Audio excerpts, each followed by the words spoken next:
There is a kind of exhaustion that sleep alone cannot fix. A tiredness that does not just live in the body, but in the nerves, in the thoughts, in the constant pressure of always having to hold yourself together. You smile, you function, you keep moving, but inside, something stays tense, something stays alert, as if the storm never fully passed, even when the room is quiet, as if your system forgot how to believe in safety. Most people do not realize how much they are carrying until stillness finally gives them a mirror. The racing mind, the tight chest, the need to brace for things that have not even happened, the way peace can feel unfamiliar after too many days of pressure. Not because you are broken, but because your inner world has been trained to survive, not to rest. And survival, when it goes on too long, starts to feel like identity. But the Stoics understood something powerful. They knew that the mind can be trained, that the body listens to the stories the mind repeats, that suffering grows when every thought is treated like a command. And that healing begins when you stop arguing with every feeling and start meeting yourself with steadiness, not with force, not with panic, but with quiet strength. Tonight, this is your return. 4 hours to loosen what has been clenched for too long. 4 hours to teach the mind that not every thought is danger. 4 hours to remind the body that it does not need to stay at war with life. This is not about becoming someone else. It is about coming back to the part of you that was never meant to live in constant alarm, and little by little, breath by breath, thought by thought. That return begins now. And as this quiet return begins to settle in, something starts to reveal itself beneath the surface. Not all tension is coming from the present moment. Not all reactions are about what is happening right now. Some of what feels urgent is actually old. Some of what feels like danger is memory repeating itself through the body. And once this becomes clear, a different kind of power begins to form. Not the power to control everything, but the power to understand what is really happening inside you. There is a reason your body reacts before your mind can explain. A reason your chest tightens, your breath shortens, your thoughts race, even when nothing is truly wrong in front of you. It is because the body has learned a pattern. It has learned to sound the alarm quickly, to protect you, to prepare you. But what once protected you may now be exhausting you. The body does not forget easily. It stores reactions, it remembers pressure, it repeats what it believes kept you safe. And over time, this becomes automatic. You walk into a quiet room, and yet something inside stays on edge. You receive a simple message, and your mind begins to prepare for conflict. You try to rest, and your system resists, as if calm itself is unfamiliar. This is not weakness, this is conditioning. And here is where the shift begins, because what is learned can be unlearned, what is repeated can be retrained. The Stoics spoke often about perception, not just what happens, but how the mind interprets what happens. They understood that the mind gives signals to the body, and the body follows. If the mind sees threat everywhere, the body lives in constant readiness. If the mind learns to pause, to question, to observe, the body slowly begins to soften. But this does not happen by force. You cannot command your nervous system to relax like flipping a switch. In fact, trying to force calm often creates more tension. The real work is quieter than that. It begins with noticing. Noticing when your shoulders rise without reason. Noticing when your thoughts jump ahead into fear. Noticing when your body reacts faster than your understanding. And instead of fighting it, instead of judging it, you begin to witness it. This is the Stoic practice of awareness.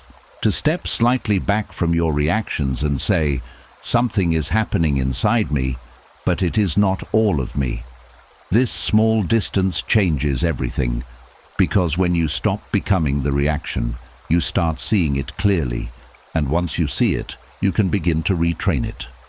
You start by slowing things down, not dramatically, just enough to interrupt the automatic loop.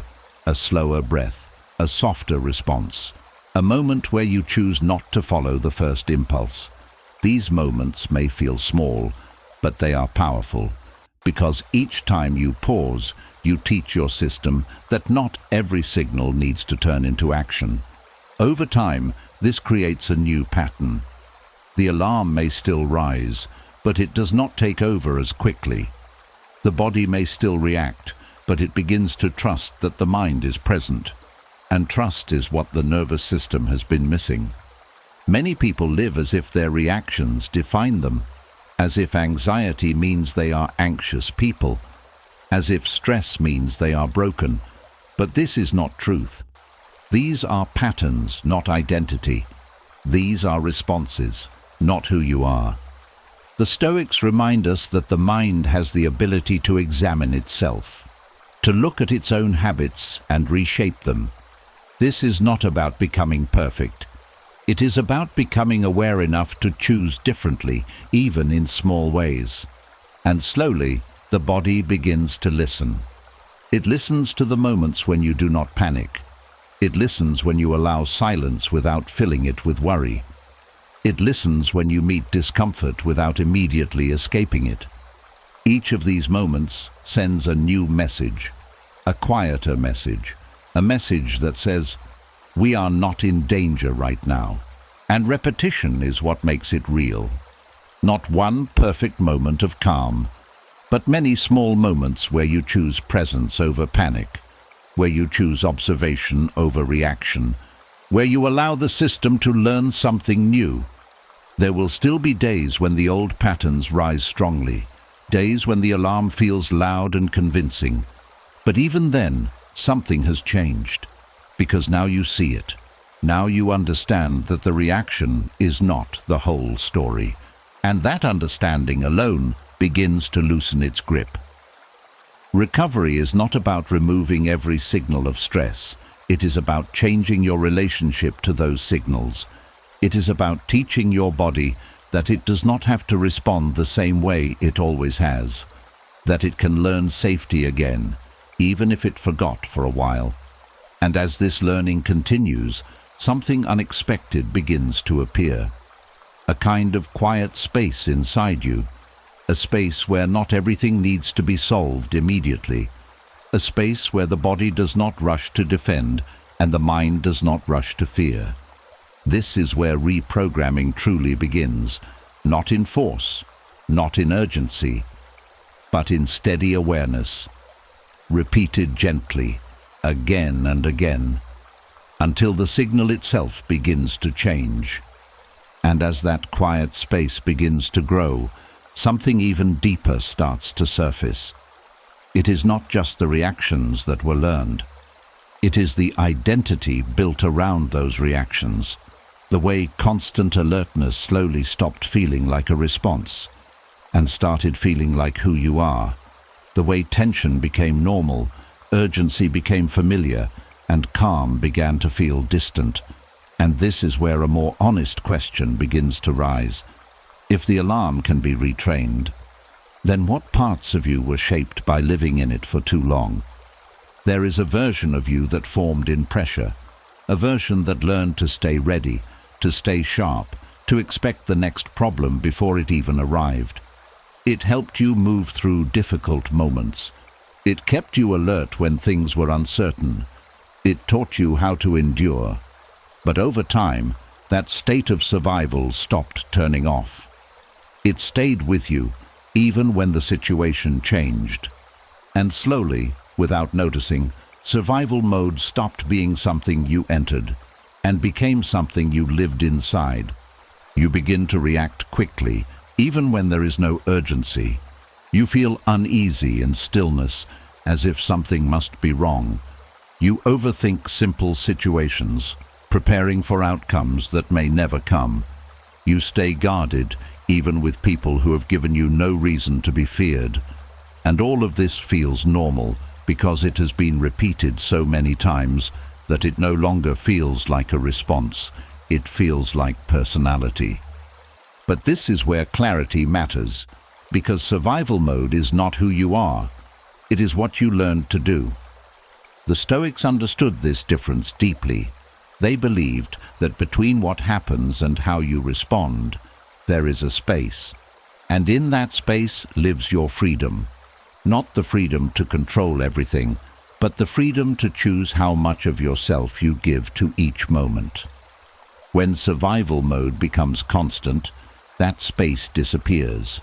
Reaction becomes immediate. Thought becomes rushed.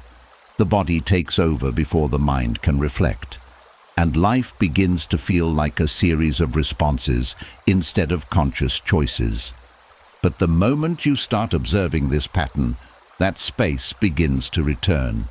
You begin to notice how quickly your mind jumps to conclusions, how often you prepare for problems that are not present, how your body holds tension even in simple moments. And instead of judging it, you begin to understand it. You see that these patterns were built for protection, not for peace. This understanding changes the way you relate to yourself. Instead of saying, "This is just how I am," you begin to say, "This is something I learned," and anything learned can be softened, adjusted, or released. The Stoic path does not ask you to remove your instincts. It asks you to examine them, to question whether every reaction is necessary, to separate what is useful from what is simply habitual. You start to pause before responding, not to suppress yourself, but to check what is really needed. You begin to ask, is this moment asking for urgency, or is it asking for calm? Is this situation truly a threat, or is it something my body has mistaken for one? These questions may feel small, but they create a powerful shift. Because each time you question the reflex, you weaken its control. Each time you choose a slower, more grounded response, you remind yourself that you are not controlled by the pattern, and slowly something begins to change. You notice that not every situation deserves your full intensity, that not every silence needs to be filled with worry, that not every delay is a danger. These realizations begin to create space in your mind and ease in your body. The nervous system starts to learn that it does not need to stay activated all the time, that it can step back without losing control, that it can rest without missing something important. This is where your true self begins to return. Not the version shaped by pressure, not the one built on constant readiness, but the part of you that can observe without rushing, that can feel without being overwhelmed, that can respond instead of react. This part has always been there. It was simply covered by layers of repeated urgency. And as those layers begin to loosen, you may notice something unexpected, a sense of unfamiliar calm, a quiet that feels different at first, not empty, but steady, not forced, but natural. At first it may feel strange, because when you are used to living in constant motion, stillness can feel uncomfortable. But this is not a sign that something is wrong. It is a sign that something new is being learned. The Stoics believed that peace is not found by removing all challenges, but by changing how you meet them. And this change begins by no longer identifying with every reaction that rises within you. You are not your urgency. You are not your tension. You are not the constant need to prepare for what might go wrong. You are the awareness behind it all. And when you begin to live from that awareness, survival mode starts to lose its hold. Not all at once, not in one perfect moment, but gradually, through repeated choices, through small pauses, through quiet understanding. Until one day, you realize something has shifted. You are no longer living as if everything is a threat. You are no longer carrying the same weight into every moment. And for the first time in a long time, your body begins to feel like a place you can rest inside. And as that sense of rest begins to return, another hidden layer slowly reveals itself. Because even when the body starts to calm, there can still be a quiet pull, a strange discomfort with peace itself. a feeling that something is missing when nothing is wrong, and this is where a deeper truth begins to unfold. Sometimes it is not just stress that keeps you trapped, it is the habit of needing it. There is a subtle restlessness that appears when life becomes quiet. Not loud enough to alarm you, but strong enough to disturb your stillness. You sit down to relax, and your mind begins searching for something to fix. You find a problem where there is none, replay a conversation that already ended, or create a scenario that demands your attention. It feels automatic, almost necessary, as if calm is incomplete without something urgent to focus on. This is how the nervous system becomes attached to urgency. Over time, constant pressure teaches the body that intensity equals safety. That being alert means being prepared. That slowing down means something is being missed. And so, even when there is no real threat, the system begins to create one, not because it wants to harm you, but because it has learned to survive through motion, not stillness. And this is why peace can feel unfamiliar. When the mind has been trained in chaos, silence does not feel like relief. It feels uncertain. It feels like standing in an open space without knowing where to look. The body waits for something to happen. The mind looks for something to solve. And if nothing appears, it creates something just to return to what feels known. This is not a flaw, it is conditioning. But what is learned can be changed. The Stoics understood that the mind seeks control in the wrong places. It tries to manage every outcome, anticipate every problem, and stay ahead of every possible discomfort. But this constant reaching creates tension. It keeps the system in motion, never allowing it to settle. So the discipline they practiced was simple, but not easy. They learned to stay with what is, without rushing to change it. When nothing is wrong, they did not go searching for something that might be. When a thought appeared, they did not immediately follow it into action. They observed it, they allowed it, they let it pass. This breaks the cycle. Because urgency feeds on attention. The more you respond to it, the stronger it becomes. The more you treat every thought like a command, the more your system believes that everything is important. But when you begin to pause, something shifts. You feel the urge to check, to fix, to react, and you stay still, not rigid but aware. You let the thought exist without turning it into movement. You notice the discomfort without trying to escape it, and slowly the intensity begins to soften. At first, this can feel uncomfortable, even unsettling, because you are stepping out of a pattern that has been repeated for a long time. The mind may resist, the body may feel restless, but this is not failure. This is the process of unlearning. You are teaching your system a new truth, that not every signal requires urgency, that stillness is not danger, that calm does not need to be filled, and with repetition, this truth begins to settle deeper. Moments of quiet no longer feel empty. They begin to feel stable. The need to constantly engage with every thought starts to fade. The body learns that it can remain at ease without losing awareness. This is where freedom begins.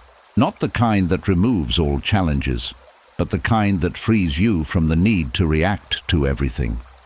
The kind that allows you to move through life without being pulled in every direction by passing thoughts. The Stoics believed that discipline is not about forcing control, but about choosing where your energy goes. And when you stop feeding urgency, you reclaim that energy. You begin to notice how much of your tension came from unnecessary reactions. How many of your worries were built on thoughts that never needed your attention. How often your system stayed activated simply because it was used to it. And as this awareness grows, something else begins to take its place. A slower rhythm, a steadier presence, a quiet confidence that does not need constant stimulation to feel alive. This is not dullness. This is clarity. Because when the noise settles, You begin to see things as they are, not as your urgency interprets them. You respond with intention, not impulse. You act when needed, not when pressured by habit. And the nervous system begins to follow this new pattern. It starts to trust that it does not need to stay on edge, that it can rest without losing control, that it can exist in stillness without being unsafe. This trust builds slowly, through moments where you choose not to react, through spaces where you allow calm to remain untouched, through the quiet discipline of not chasing every signal that rises, until one day the need for urgency no longer feels necessary, the silence no longer feels uncomfortable, and the body finally understands that it does not need chaos to feel alive. And as that pull toward urgency begins to loosen, another quiet realization starts to rise. Even when the chaos fades, even when the mind slows down, something inside can still resist the calm. Not loudly, not obviously, but in small ways. A sudden restlessness, a strange discomfort in silence, a feeling that something is off, even when everything is fine. And this is where a deeper layer reveals itself.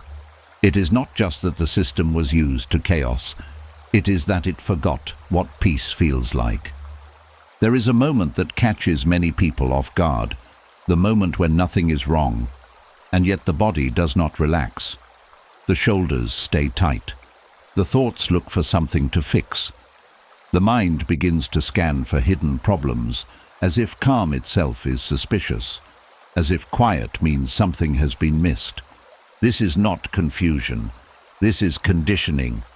When the nervous system has lived in tension for too long, it begins to associate calm with uncertainty. It trusts movement, pressure, and activity, because those are familiar. But stillness feels unknown. And the unknown, to a dysregulated mind, often feels unsafe. So instead of settling into peace, the system resists it. It creates noise where there is silence. It fills empty space with worry. It interrupts rest with unnecessary thinking, not because it wants to disturb you, but because it is trying to return to what it understands. This is why peace can feel uncomfortable at first, not because peace is wrong, but because it is unfamiliar. The Stoics understood this quiet resistance. They knew that the mind does not immediately trust calm after living in disturbance. So they did not chase peace aggressively. They practiced it gently, consistently, and with patience. They allowed themselves to sit with stillness, even when it felt strange. They observed the discomfort without running from it. They reminded themselves that not every feeling of unease is a sign of danger. And slowly, this created a new association. Calm stopped being something suspicious and became something safe.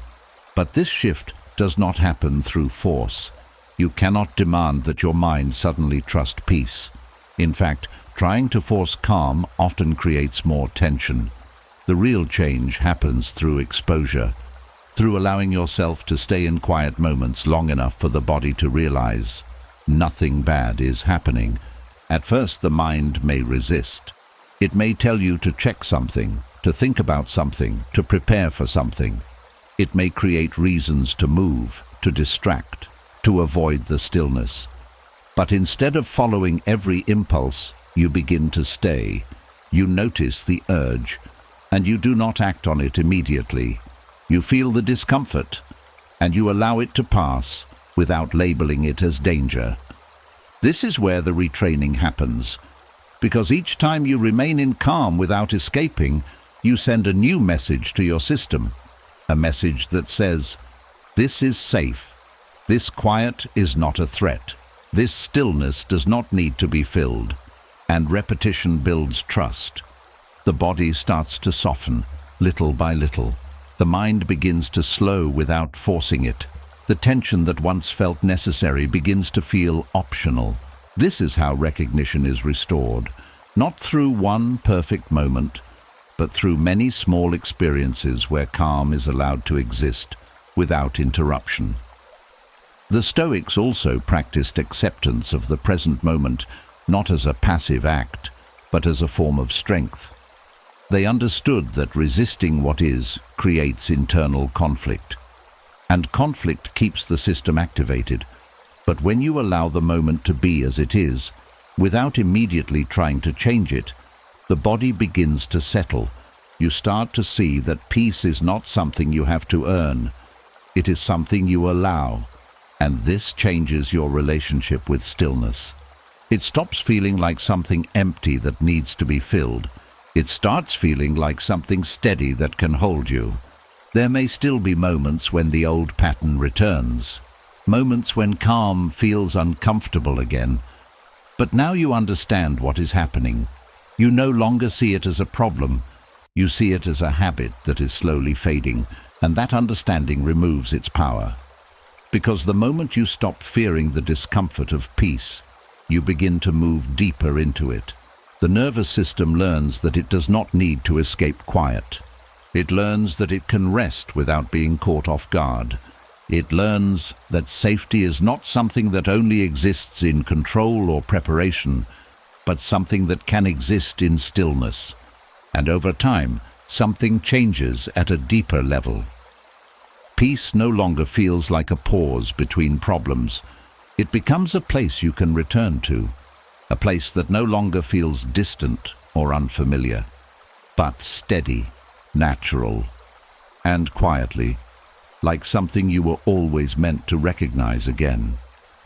And as peace slowly begins to feel less foreign, another layer starts to come into focus, a layer that has been there for so long it almost feels invisible.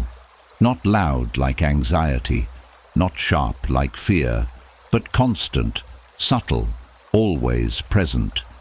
It is the quiet habit of holding yourself together, even when there is nothing trying to pull you apart. There is a kind of tension that does not announce itself. It lives in the way your shoulders stay slightly raised, in the way your breath never fully drops, in the way your mind stays just a little alert, even in safe moments. It is not panic. It is preparation, a constant readiness for something that may never come. This is inner bracing.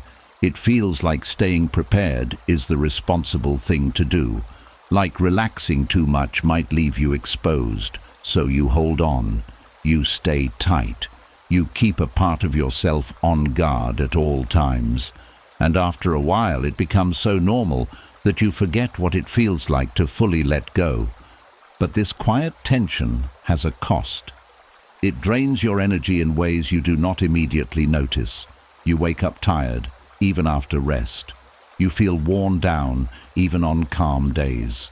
Your mind feels heavy, not because of one big problem, but because it has been carrying many small, unnecessary loads for too long. This is the hidden exhaustion. Not from doing too much, but from never fully releasing. The body was not designed to stay in a state of preparation all the time. It was designed to move between effort and rest, to rise when needed, and to soften when it is safe. But when inner bracing becomes constant, that natural rhythm is lost. The system stays activated, even in moments that should restore it. And the longer this continues, the more normal it feels. You begin to think this is just how life is, that being slightly tense is part of being responsible, that always being ready is a form of strength. But the Stoics would see this differently. They believed that true strength is not in constant tension, but in knowing when tension is necessary and when it is not. They understood that preparing for every possible outcome does not create safety. It creates fatigue, because the mind starts fighting battles that are not even happening, and the body follows that fight, holding energy for problems that do not exist in the present moment. This is where awareness becomes powerful again. You start to notice the unnecessary effort, the way you rehearse conversations before they happen, the way you tighten when you think about something uncertain, the way your body braces for reactions that may never come. And instead of continuing the pattern, you begin to question it. Is this moment asking for tension, or is this habit speaking? This simple question creates space, because most of the time the answer is clear. The moment is calm, the situation is manageable, the threat is not real. It is the memory of past pressure that is creating the response, and once you see that, you can begin to release it. Not by forcing relaxation, but by allowing it. You soften your shoulders, not because you must, but because you can. You take a slower breath, not to fix anything, but to remind your body that it does not need to stay ready. You let a thought pass without turning it into preparation. These small acts begin to change the pattern, because every time you choose not to brace, you teach your system something new. You show it that not every moment requires defense, that it can conserve energy instead of constantly spending it. And slowly the body begins to respond. The tightness that once felt permanent begins to loosen. The breath deepens without effort. The mind becomes quieter, not because it has no thoughts, but because it no longer treats every thought as a signal to prepare. This is where energy starts to return. Not through pushing harder, but through releasing what was never needed. The Stoics practiced a form of mental discipline that focused on what is actually within control. They did not spend energy on imagined outcomes or distant possibilities. They stayed with what was real, what was present, what could be acted on. And this focus removed unnecessary strain, because when you stop preparing for everything, you free yourself to respond to what actually matters. You begin to move with life instead of constantly guarding against it. There may still be moments where tension rises, moments where the old habit returns, but now you recognize it. You feel the bracing as it begins, and instead of tightening further, you soften into it. You allow the sensation without feeding it. You remind yourself that you do not need to hold everything together all the time. And with repetition, this becomes natural. The body starts to trust that it can relax without losing control. The mind starts to understand that not every moment is a battlefield. And something quiet but powerful begins to grow inside you. A sense of ease that does not depend on everything being perfect. A steady energy that comes not from constant effort, but from finally allowing yourself to rest between the moments that truly require strength. And in that rest, the life you have been holding so tightly begins to feel lighter. And as that tightness begins to loosen, something even more subtle starts to reveal itself. It is not just the body holding tension. It is the way the body listens to every single thought as if it were a command. As if every idea, every memory, every small worry must be followed by a physical response. And once this becomes clear, a new kind of freedom starts to appear. Because not every thought was ever meant to move your body. There is a quiet moment that happens many times each day. A thought appears, sometimes small, sometimes intense. It might be about something that could go wrong, something that already happened, or something that might never happen at all. And almost instantly, the body reacts. The chest tightens, the breath shortens, the muscles prepare. It happens so fast that it feels automatic. But this connection is learned. The mind sends a signal, and the body obeys, over and over again, until the system no longer questions it. A thought becomes a reaction becomes a pattern, and the pattern begins to feel like reality. But here is the truth that changes everything. A thought is not an event. It is not a command. It is not a fact that must be followed. It is simply a mental movement. The Stoics understood this deeply. They spoke about the difference between impressions and judgments. An impression is what appears in the mind. A judgment is what you do with it.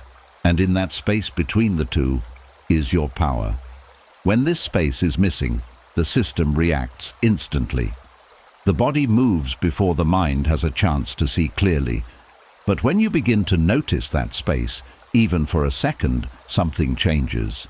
You see the thought, without immediately becoming it. You notice the idea, without turning it into tension.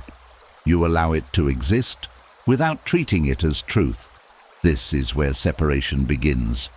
At first, it may feel unfamiliar, because the habit of reacting has been repeated so many times. The body expects movement. It expects action. It expects you to follow the thought wherever it leads. But instead, you pause. A thought appears, and you do nothing with it. You feel the first wave of reaction, and you stay still. You let the mind speak without answering back. This is not suppression. It is observation. And this small shift begins to retrain the entire system. Because when the body does not react, it learns something new. It learns that not every thought requires protection, that not every idea is a threat, that it can remain calm even when the mind is active. This is how the cycle begins to break. The Stoics practiced this as a form of inner discipline, not by stopping thoughts, but by refusing to give them automatic authority. They would ask themselves, is this thought useful? Is it true? Is it necessary to act on it right now? And often the answer was no. This does not mean ignoring important signals. It means distinguishing between what matters and what is simply noise, between what needs action and what only needs awareness. Because when everything feels urgent, nothing is clear. But when you begin to separate thought from reaction, clarity returns. You start to notice how many thoughts come and go without meaning, how many worries rise and fall without becoming real, how often the mind creates scenarios that never unfold, and instead of following each one, you begin to let them pass. This creates space in the body.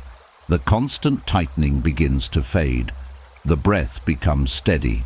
The nervous system no longer jumps at every internal movement, and something else begins to grow. Trust. Trust that you do not need to react to everything. Trust that you can sit with a thought without being controlled by it. Trust that your body does not need to prepare for every possibility your mind creates.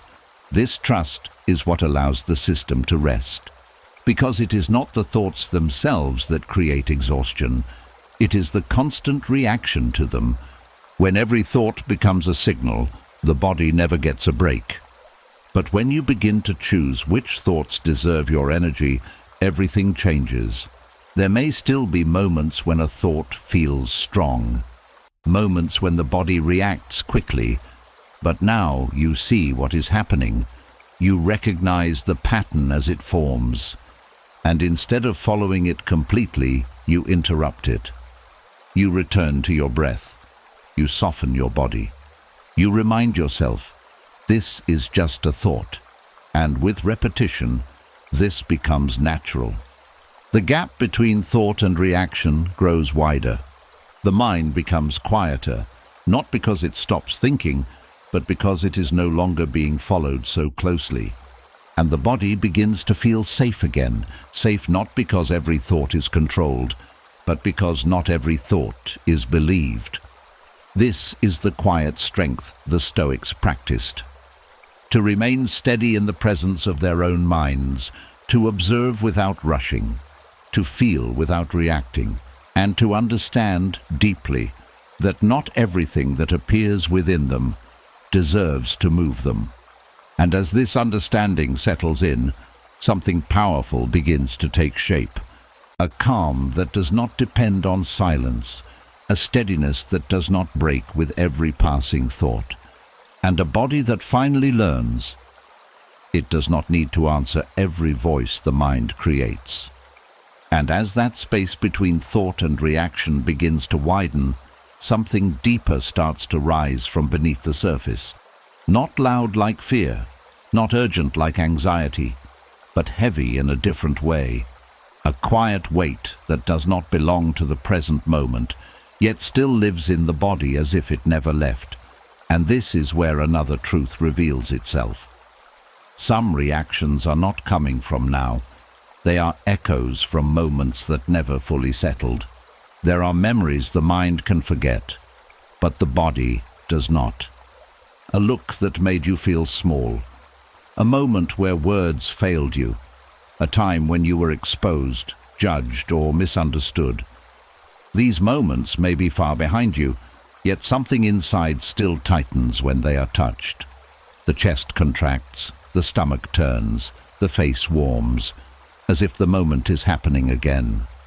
This is the memory of humiliation stored in the nervous system. It is not just the event that lingers, it is the feeling that came with it. The sense of being seen in a way you did not want to be seen. The sudden loss of control. The belief that something about you was not enough. And over time, these moments begin to shape how you move through the world. You hesitate before speaking, not because you have nothing to say, but because something remembers what happened last time. You hold back from being fully yourself, not because it is unsafe now, but because your body still carries the imprint of when it once felt unsafe. This is how shame continues, not as a constant thought, but as a quiet influence, a subtle tightening, a slight withdrawal, a hesitation that feels natural, but is rooted in something old. And the more it is left unexamined, the more it feels like truth. But the Stoics approached this differently. They understood that events do not define you, interpretations do, that what happened in a moment does not have the power to shape your entire identity, unless you allow that meaning to stay unchallenged. They did not deny that painful moments exist. They simply refused to let those moments become permanent conclusions about who they were. This is where reframing begins. Not by pretending the past did not happen, but by seeing it clearly. You begin to look at the memory, not through the eyes of the person you were in that moment, but through the awareness you have now. You see the context, the pressure, the lack of understanding that may have existed on all sides. You begin to notice that the feeling of humiliation was not proof of your inadequacy. It was a reaction to a moment that overwhelmed you. And that changes the weight of it, because what once felt like a personal failure starts to look like a human experience, something that happened, not something that defines. This shift does not erase the memory, but it loosens its hold. The body begins to receive a new message, a message that says, that moment is over. That feeling does not need to be carried forward, that the past does not need to live in the present. And slowly, the reaction begins to soften. You notice the tightness when the memory comes up, and instead of pushing it away, you stay with it. Not to relive it, but to meet it differently, without judgment, without adding more shame to what is already there. This is where healing begins, because shame grows in silence and avoidance. It strengthens when it is treated like something that must be hidden, but when it is seen, understood, and gently questioned, it begins to lose its power. The Stoics practiced this kind of inner honesty. They looked at their thoughts and memories without exaggeration, without turning moments into identities. They separated what happened from what it meant, and in doing so, they freed themselves from carrying unnecessary weight. You begin to do the same. You remind yourself that one moment does not define your worth, that one reaction does not describe your character, that one memory does not need to control how you show up now, and with repetition, the body starts to believe it. The next time the memory rises, the reaction is not as strong. The tightening is less intense. The feeling passes more quickly. Not because the memory is gone, but because it is no longer being fed with the same meaning. This is how the nervous system releases old shame, not through force, not through denial, but through understanding, through seeing clearly that what once felt like truth was simply a moment that passed. And as that understanding deepens, something else begins to return. A sense of ease in your own presence. A willingness to be seen without fear of being defined by old moments. A quiet confidence that does not come from perfection, but from knowing that your past does not own your present. And slowly, the body begins to let go, not all at once, but enough to finally breathe without carrying what was never meant to stay this long. And as that old weight begins to loosen, something else becomes easier to see. A habit that once felt like strength, but quietly drains you in the background. The constant scanning, the need to read every room, every tone, every small shift. The feeling that if you stay alert enough, you can stay safe. And this is where a deeper truth begins to unfold. Not every form of awareness is wisdom, and not every form of vigilance is protection. There is a state many people live in without naming it, a constant watching, a subtle tension in the eyes, in the mind, in the body. You walk into a room and immediately begin reading everything. Who seems off? Who might react? What could go wrong? It happens fast, almost automatically, as if your system is trying to stay one step ahead of something unseen. This is hypervigilance, and for a long time, it may have served a purpose. It may have helped you navigate uncertain environments. It may have allowed you to avoid conflict, to sense tension early, to adapt quickly. But what once helped you survive may now be exhausting you, because constant scanning is not the same as true awareness. It feels like control, but it is driven by fear. It feels like preparation, but it is built on the assumption that something is always about to go wrong. And over time, this assumption becomes the lens through which everything is seen. Even neutral moments begin to feel loaded. A simple pause in conversation feels suspicious. A change in tone feels like a hidden meaning. Silence feels like something that needs to be decoded. The mind begins to fill in gaps, creating stories to explain what might not even exist. And the body follows. It stays slightly tense, slightly alert, slightly ready to react, never fully resting, even when nothing is happening. This is where the misunderstanding lies. Because true wisdom is not found in constant anticipation, it is found in clear perception. The Stoics understood that the mind can distort reality when it is guided by fear. They taught that not everything deserves interpretation, that many things are simply what they are, without hidden meaning. And this changes how you relate to what you see. Instead of scanning for danger, you begin to observe without adding layers. You notice what is present without immediately assigning it a threat. You allow moments to exist without trying to predict where they will lead. This is calm alertness. It is not passive. It is not unaware. It is simply free from the pressure to constantly anticipate. The difference is subtle, but powerful. Hypervigilance looks for problems. Calm alertness sees what is actually there. One is driven by fear, the other is grounded in clarity, and the body responds differently to each. When you are scanning for danger, the system stays activated. The mind keeps searching. The body keeps preparing. Energy is constantly being spent, even when it is not needed. But when you shift into calm awareness, something changes. The mind becomes quieter, not because it stops noticing, but because it stops over-interpreting. The body begins to relax, not because it ignores reality, but because it trusts what is actually present. This trust is what allows the nervous system to settle. The Stoics practice this by focusing only on what is within their control, not on what might happen, not on what others might think, not on hidden possibilities, just on what is real, right now. And this focus removes unnecessary strain. Because when you stop trying to read every possible outcome, you free your attention to engage with what is actually in front of you. You begin to respond instead of anticipate. You act when something happens, not before. You listen without preparing your defense. You move through situations without carrying the weight of imagined problems, and slowly, the pattern begins to change. The need to constantly scan begins to fade. The mind learns that it does not need to be on guard all the time.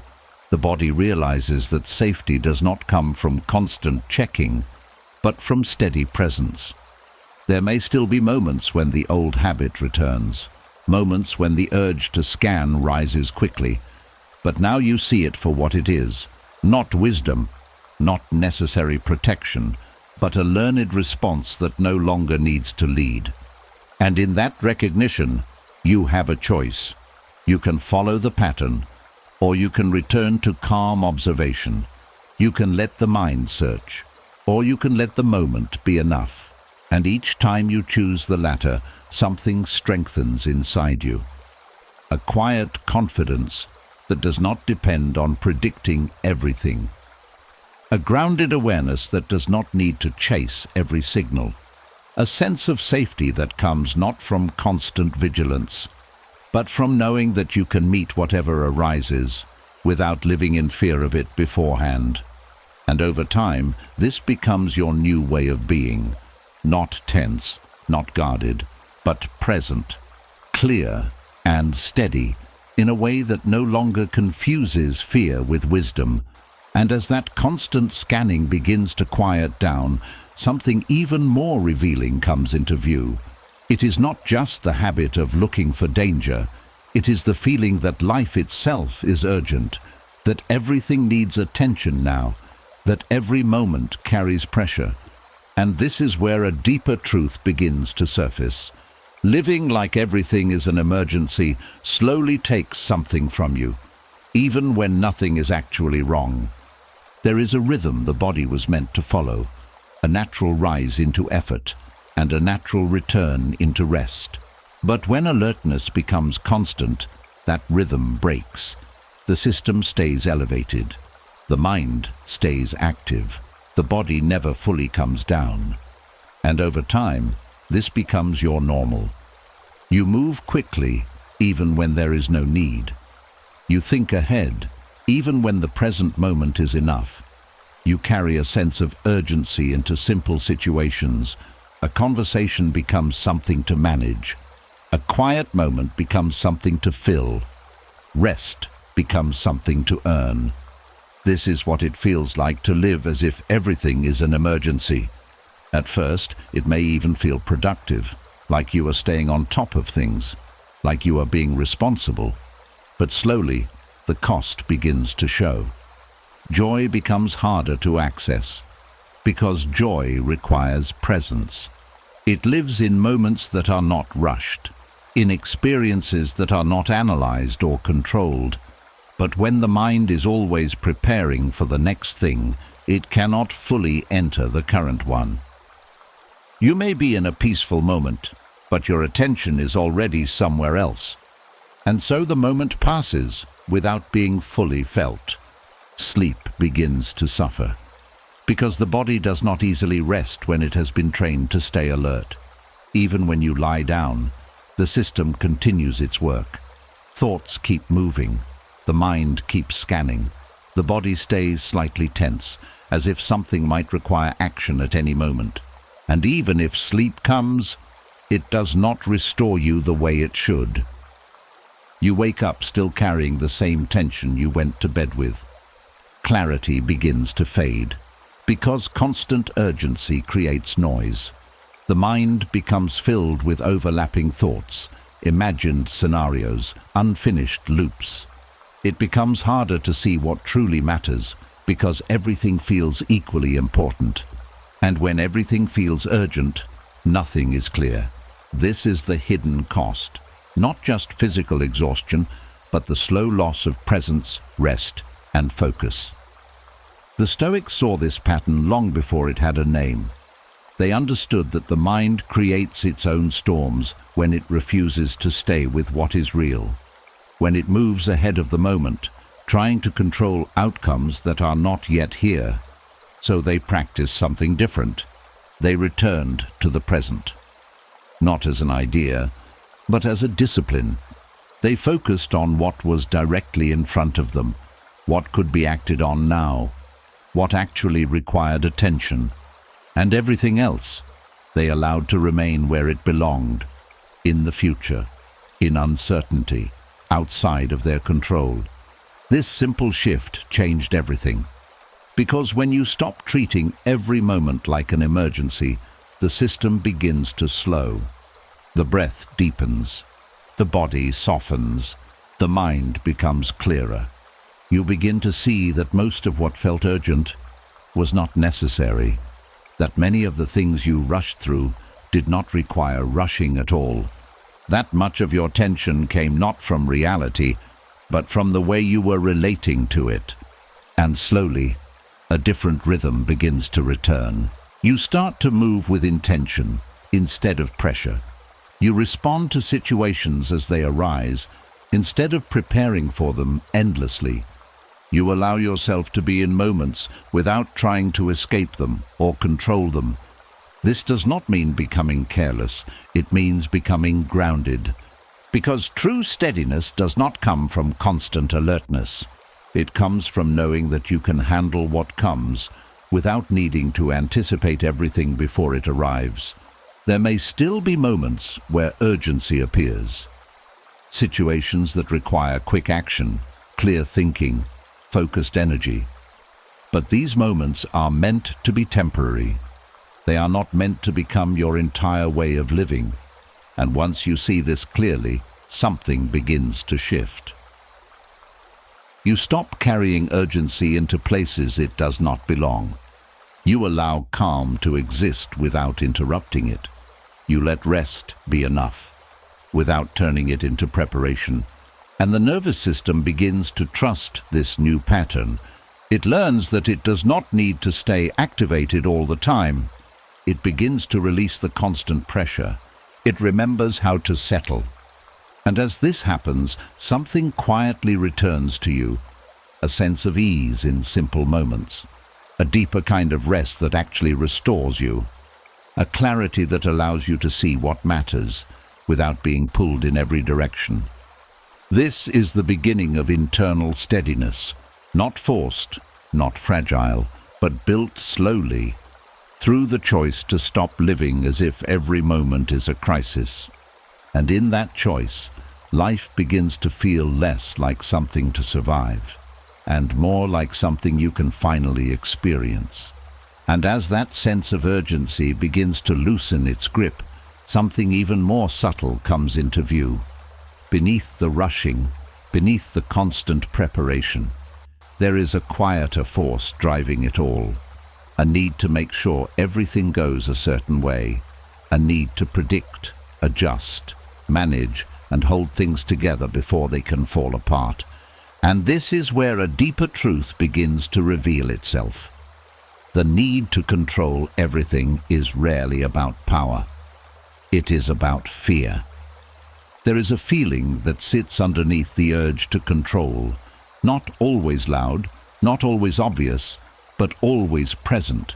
It shows up as tension when things are uncertain, as discomfort when outcomes are not guaranteed, as a quiet voice that says, something could go wrong and you need to be ready.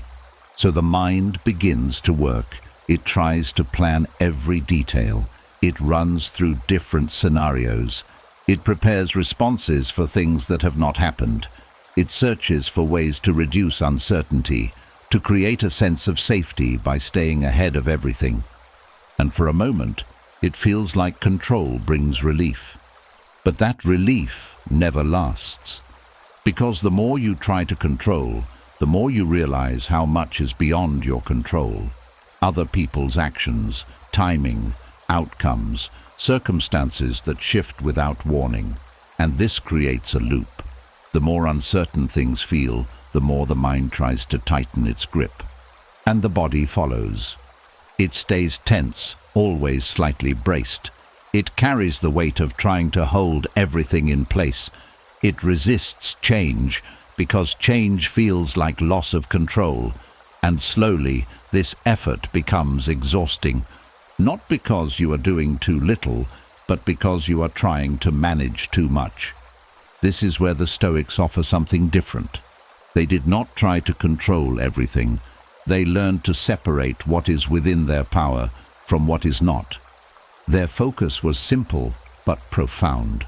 Your thoughts, your actions, your choices, these belong to you.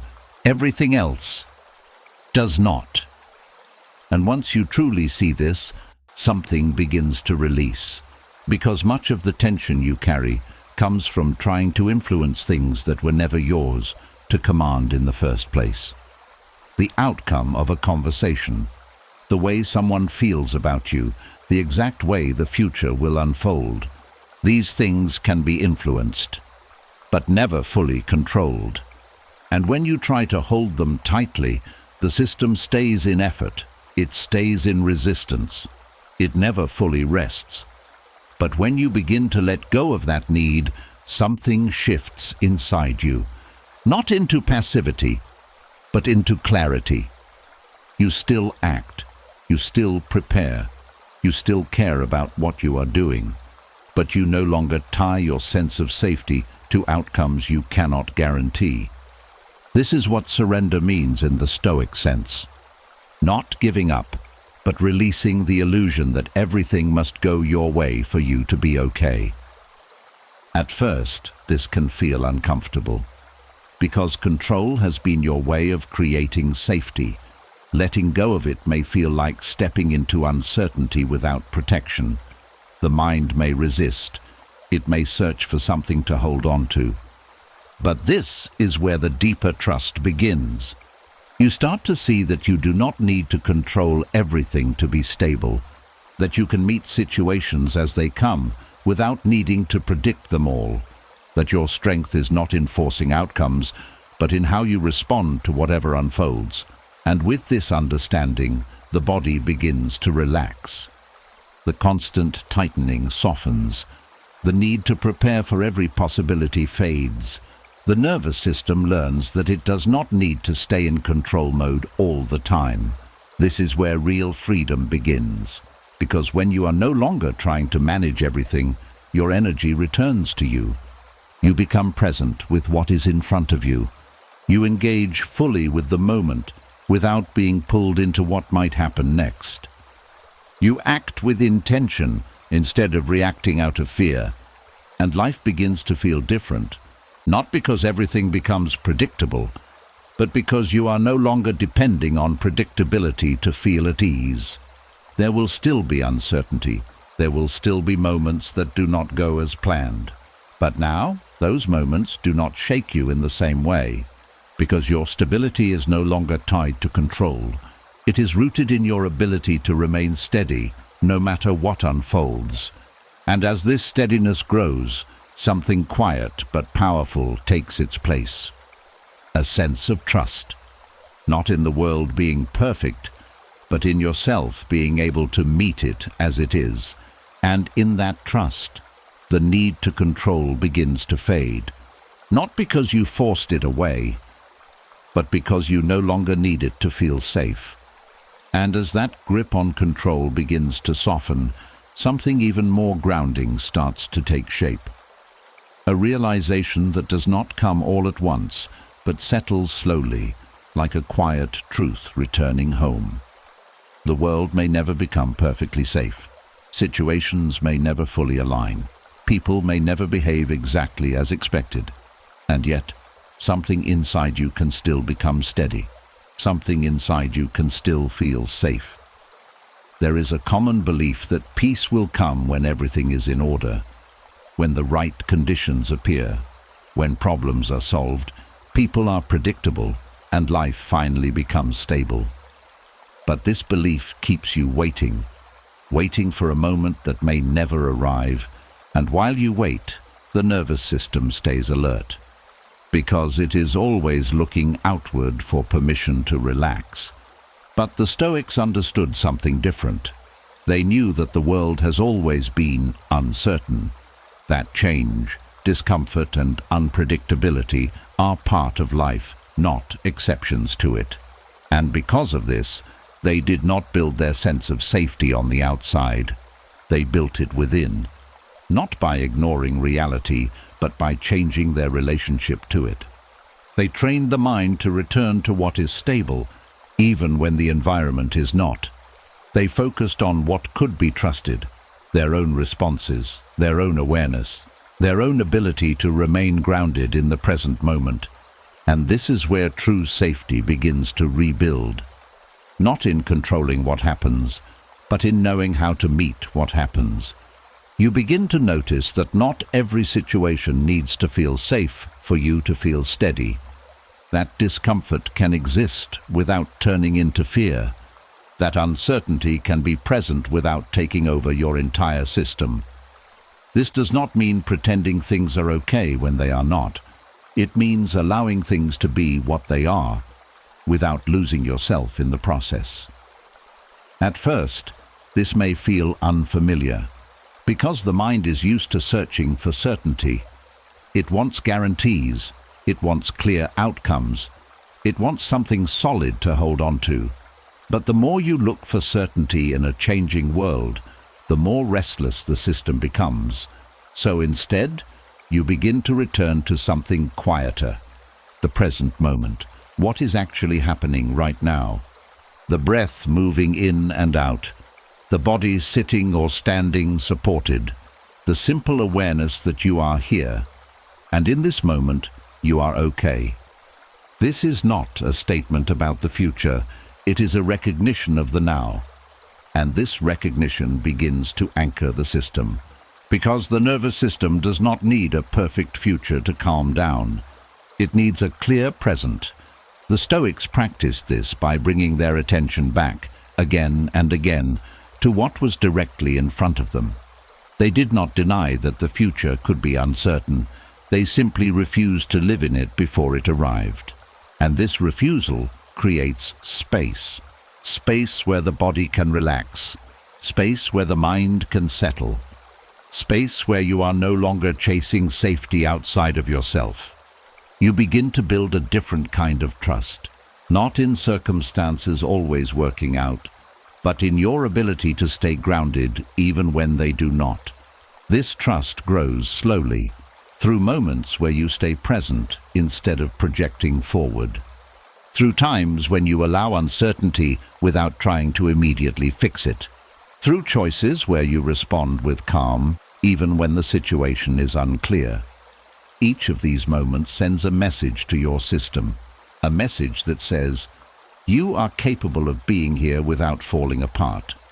And over time, the body begins to believe it. The constant need for perfect conditions starts to fade. The search for complete certainty becomes less urgent, and something steadier takes its place. A quiet confidence that does not depend on everything going right. A grounded presence that remains even when things are not ideal. This is what it means to rebuild safety, not by changing the world, but by changing where you look for stability. Because the world will always move, circumstances will always shift, but the part of you that can observe, respond, and remain steady, that part can become your foundation. And as you return to it again and again, something powerful begins to unfold. You stop waiting for life to become perfect before you allow yourself to feel at ease. You stop postponing peace until conditions improve. You begin to understand that safety is not something you find outside. It is something you practice within. And slowly, gently, without force, the nervous system begins to rest. Not because everything is certain, but because you no longer need it to be. And as that inner sense of safety begins to take root, something else becomes easier to notice. Even when the body starts to settle, the mind can still pull it back into tension. not because something is wrong in the moment, but because of what the mind keeps rehearsing. The stories it tells, the outcomes it predicts. And this is where another quiet truth begins to unfold.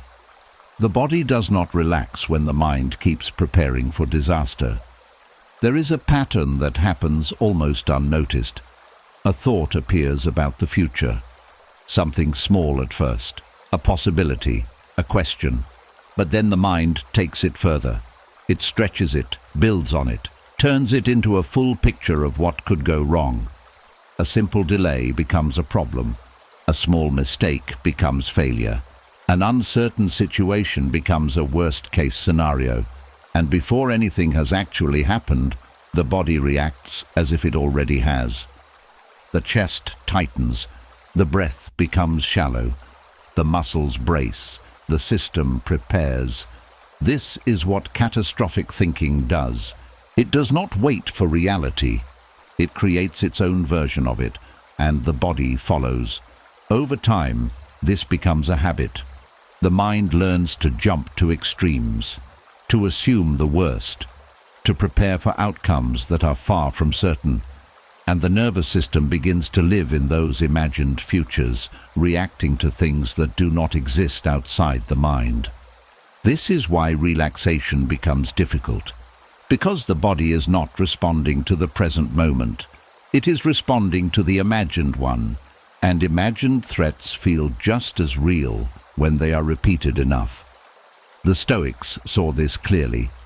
They understood that the mind has a tendency to exaggerate, to take what is possible and treat it as probable, to take what is uncertain and turn it into something fixed. So they practiced something different. They returned to realism, not forced positivity, not denial, but clear, grounded thinking. They would ask, what is actually happening right now? Not what could happen, not what might go wrong, but what is real in this moment.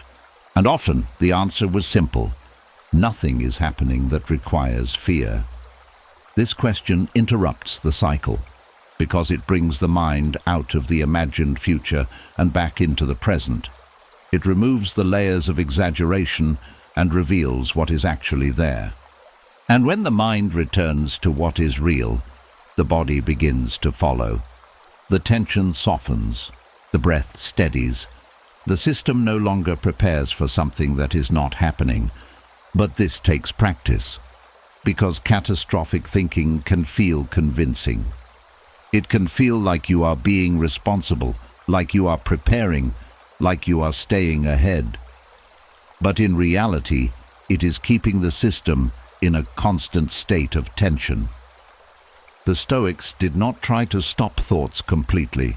They examined them, they questioned them. They looked at them without immediately believing them. You begin to do the same. A thought appears, and instead of following it into fear, you pause. You ask, is this certain? You ask, is this happening now? You ask, what is actually within my control in this moment? And often, the answer brings you back to something simple: your breath, your next action, your ability to stay present. This shift may feel small, but it changes everything. Because when the mind stops building catastrophic stories, the body no longer needs to prepare for them. The nervous system begins to learn that it does not need to stay tense all the time, that not every thought is a warning, that not every possibility is a threat, and slowly the cycle weakens.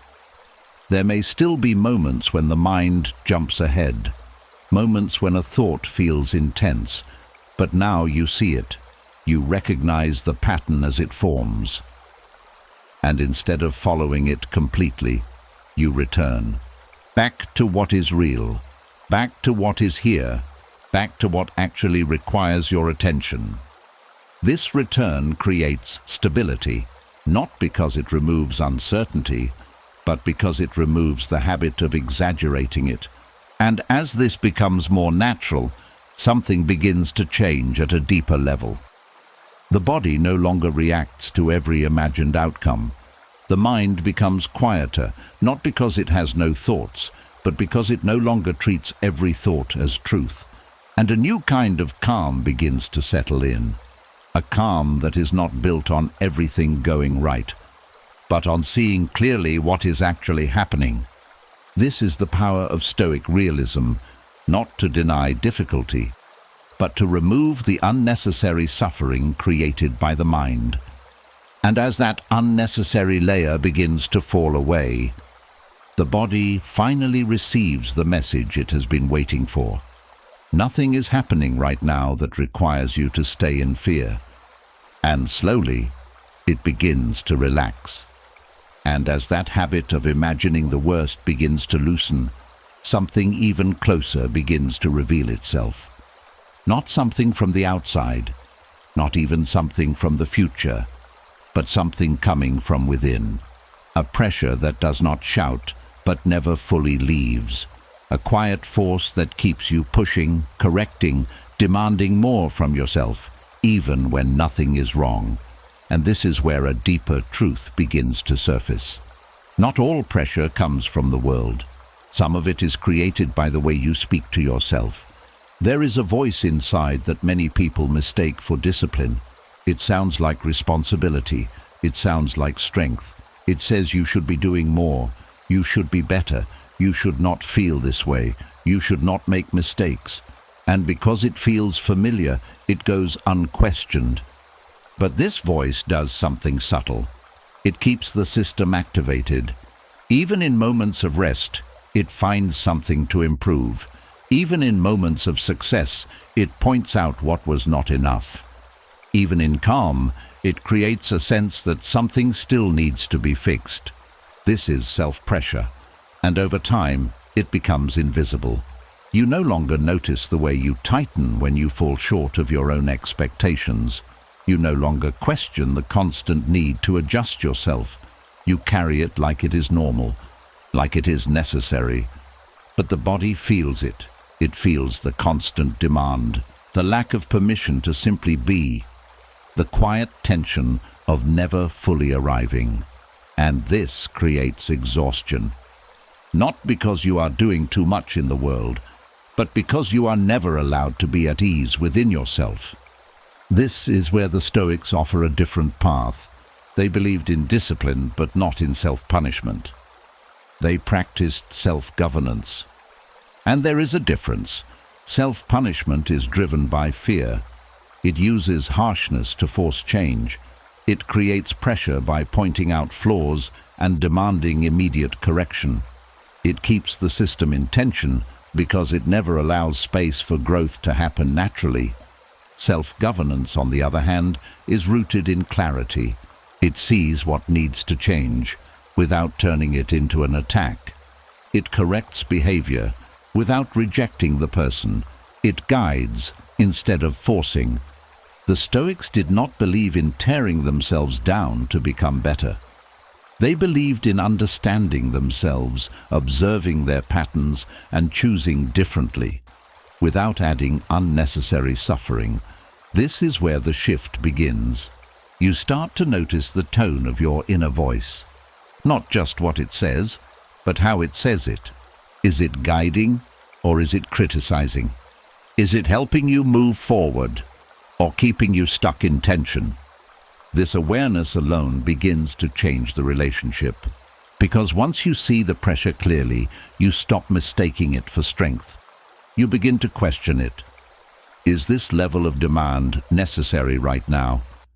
Is this helping me or exhausting me?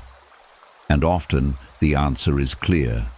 The pressure is not improving you. It is draining you. This does not mean you stop growing. It means you change how you grow. You begin to approach yourself with steadiness instead of force. You allow space for mistakes without turning them into identity. You recognize effort without immediately raising the standard. You create room for rest without guilt. These small shifts send a powerful message to the body, a message that says, you do not need to be on edge to improve. You do not need to punish yourself to move forward. You do not need to carry constant pressure to be enough, and slowly the system begins to respond. The tension that came from internal demand starts to soften. The breath becomes more natural, the mind becomes less crowded with expectations, and something else begins to take its place. A quieter form of discipline, one that is not loud or harsh, one that moves with consistency, not urgency, one that allows progress without creating pressure. This is the discipline the Stoics practiced, not the kind that forces change through fear, but the kind that builds change through understanding. There may still be moments when the old voice returns. Moments when you feel the urge to push harder, to demand more, to correct yourself quickly. But now you recognize it. You hear the tone, you feel the tension it creates, and instead of following it automatically, you pause, you soften, you choose a different response.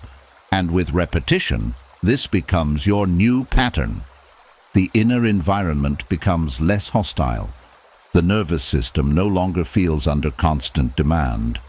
And for the first time in a long time, you begin to feel safe, even with yourself. Not because you have become perfect, but because you are no longer treating yourself like something that needs to be forced into worth. And in that shift, the pressure that once felt necessary finally begins to release. And as that inner pressure begins to soften, another quiet resistance starts to come into view. Not the push to do more, but the inability to stop. The strange discomfort that appears the moment you try to rest. The way stillness brings not relief, but guilt. And this is where another truth begins to unfold. For many people, rest does not feel like peace. It feels like failure. There is a moment that happens when you finally sit down, when the body begins to slow, when the noise of activity fades just enough for you to feel the space around you. And instead of relaxing into it, something inside tightens. A thought appears. You should be doing something. You are wasting time. Others are moving ahead. You cannot afford to slow down. And just like that, rest becomes uncomfortable. Not because the body does not need it, but because the mind has learned to associate stillness with falling behind. This is not natural. It is learned. Over time, many people are taught that their worth is tied to their output. That value comes from doing, producing, achieving. And anything that does not look like progress begins to feel like loss. So even when the body is tired, the mind resists stopping. It pushes forward. It fills quiet moments with tasks. It replaces rest with distraction because true stillness feels too unfamiliar, too unproductive. But the body keeps score. It carries the fatigue, the weight of constant effort, the lack of real recovery. And slowly, that fatigue turns into tension, into burnout, into a quiet exhaustion that does not leave, no matter how much you keep going. This is where the Stoics offer a different way of seeing. They did not view rest as weakness. They saw it as part of wisdom. They understood that a clear mind requires space, that a steady body requires recovery. That strength is not found in constant motion, but in knowing when to move and when to pause. For them, rest was not the absence of discipline. It was part of it, because a mind that never stops cannot see clearly. A body that never rests cannot sustain itself, and a person who never allows stillness cannot truly return to themselves. This changes how you approach rest. It is no longer something you earn only after exhaustion. It becomes something you practice intentionally, not as an escape, but as a return. You begin to sit without needing to justify it. You allow moments of quiet without filling them. You notice the guilt when it rises, and instead of obeying it, you observe it. You see that the discomfort is not coming from rest itself, but from the belief attached to it. And once you see that belief, It begins to loosen. You start to question it. Is rest truly a failure? Or is it something I have been taught to avoid? Is slowing down harming me? Or is it restoring something I have been neglecting? These questions create space because they interrupt the automatic pattern. They allow you to stay in rest just a little longer, to sit with the discomfort without immediately escaping it. And in that space, something begins to change. The body starts to relax. The breath deepens naturally. The mind, after some resistance, begins to quiet. This is where real recovery begins. Not in the moments where you collapse from exhaustion, but in the moments where you allow yourself to rest before reaching that point. The Stoics practiced a kind of inner stillness that was not dependent on external conditions. They could be active when needed, but they could also be still without feeling incomplete. This balance is what creates steadiness. Because when you no longer see rest as failure, you stop fighting it. You stop turning recovery into something that needs to be earned. You begin to trust that pausing does not set you back. It prepares you to move forward with clarity. There may still be moments where the old feeling returns. Moments where rest feels uncomfortable, where the urge to do something rises quickly. But now you recognize it. You see that it is not truth, it is conditioning, and instead of following it, you stay. You let the moment be enough. You allow your body to recover without interrupting it. And with repetition, this becomes easier. The guilt fades. The resistance softens. The need to constantly move loses its grip. And something quiet but powerful takes its place. A sense of permission. Permission to pause. Permission to breathe. Permission to exist without needing to prove your worth through constant action. And in that permission, rest stops feeling like something you are avoiding and becomes something you are returning to, not as weakness, but as a form of quiet strength that allows everything else in your life to work the way it was meant to. And as rest slowly begins to feel allowed, another deeper layer starts to come into view. Because even when the body is still, the mind can remain in conflict. Thoughts pulling in different directions, old arguments replaying, quiet resentment lingering beneath the surface. And this is where a powerful truth begins to reveal itself. The body cannot fully heal when the mind is still at war with itself. There is a kind of noise that does not come from the outside, it comes from within, a constant back and forth. One part of you wants peace, another part keeps reopening what has already passed. One part wants to move forward, another part keeps holding on to what was unfair, what was said, what was done. This is internal conflict, and it does not need to be loud to be exhausting. It shows up in small ways, a thought that turns into an argument in your head, a memory that triggers frustration again and again, a quiet sense of anger that never fully leaves, even when everything looks calm on the outside. And the body feels it, because the nervous system does not separate internal conflict from external threat. To the body, tension is tension, whether it comes from the world or from your own thoughts. So even in stillness, the system stays unsettled. The breath remains shallow, the muscles stay slightly tight. The mind keeps searching for resolution that never quite arrives. This is why healing feels blocked, not because you are not trying, but because something inside is still fighting. The Stoics understood that peace is not just about what you face in the world. It is about how you relate to what is happening inside you. They believed that inner order is the foundation of all stability, not control over every thought, but clarity in how you meet them. They practiced noticing when the mind turned against itself, when judgment became harsh, when resentment lingered longer than necessary, and instead of feeding these patterns, they stepped back. They asked simple but powerful questions. Is this helping me? Is this within my control? Is this worth carrying right now? And often the answer revealed something important. Many of the conflicts they were holding on to were not solving anything. They were only keeping the system active. This is where the shift begins. You start to notice the arguments in your mind, not to engage with them, but to see them clearly. You recognize when you are replaying something that cannot be changed, when you are criticizing yourself in a way that creates tension instead of growth, when you are holding on to resentment that no longer serves you, and instead of continuing the fight, you pause. You allow the thought to exist without turning it into a battle. This is not about agreeing with everything. It is about choosing not to keep fighting what has already happened, because every time you replay a conflict, the body reacts again. It prepares again, it tightens again, and the cycle continues.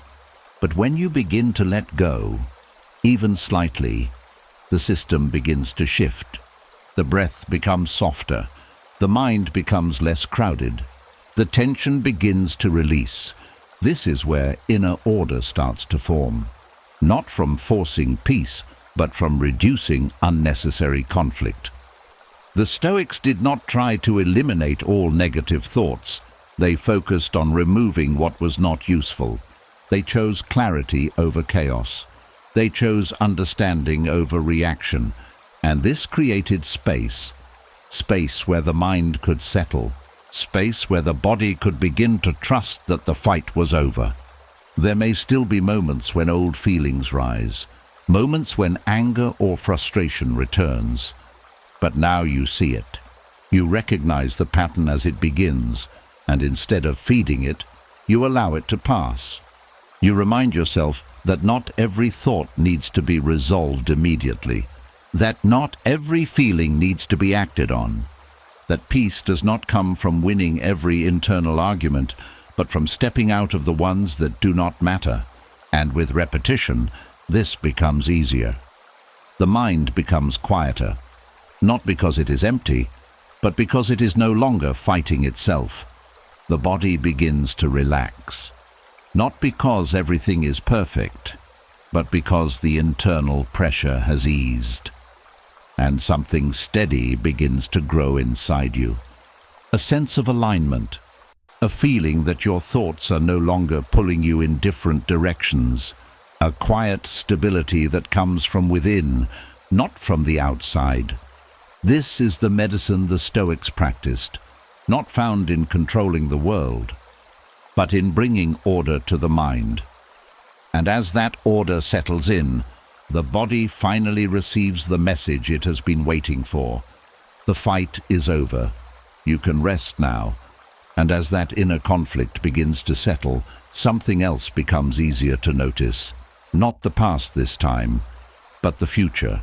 The way the mind quietly moves ahead, carrying weight from moments that have not even arrived. The way it prepares for pain as if it were certain. And this is where another truth begins to unfold. Much of what feels heavy right now does not belong to the present moment at all. There is a habit the mind has learned over time. To anticipate, to prepare, to imagine what could go wrong before it happens. It starts small. A thought about something coming up, a conversation, a decision, an outcome that is not yet clear. But then the mind builds on it. It fills in the gaps. It creates a full experience of what might happen. And before anything has actually occurred, the body begins to feel it. The tension rises. The breath tightens. The system prepares for a situation that does not yet exist. This is imaginary future pain, and it feels real because the body does not know the difference. It responds to what the mind presents. So when the mind rehearses suffering, the body experiences it as if it is already happening. This is where the burden forms, not from what is happening now, but from what might happen later. And over time, this becomes exhausting. Because the system is not just dealing with present reality, it is carrying multiple possible futures all at once. You may be sitting in a calm moment, but your body is tense, not because of where you are, but because of where your mind has gone. This is how the present moment gets lost, not through distraction, but through anticipation. The Stoics saw this clearly. They understood that the mind often creates more suffering than reality itself. Not because life is easy, but because the mind multiplies what is uncertain. So they practiced something simple but powerful. They returned to what is here, not the imagined future, not the projected outcome, but the present moment. They would ask, what is actually happening right now? And often, the answer would bring them back to a moment that was manageable, back to a reality that did not require the level of fear being imagined. This question interrupts the pattern because it pulls the mind out of the future and into the present. And when the mind returns, the body begins to follow. The tension softens, the breath steadies, the system no longer prepares for something that is not here. But this takes practice, because anticipating pain can feel like protection. It can feel like you are staying ready, like you are preparing yourself for what might come. But in reality, it keeps the system in a constant state of stress. It forces the body to experience pain multiple times, even when it may never happen at all. The Stoics did not deny that difficult things can happen. They simply refused to suffer them twice.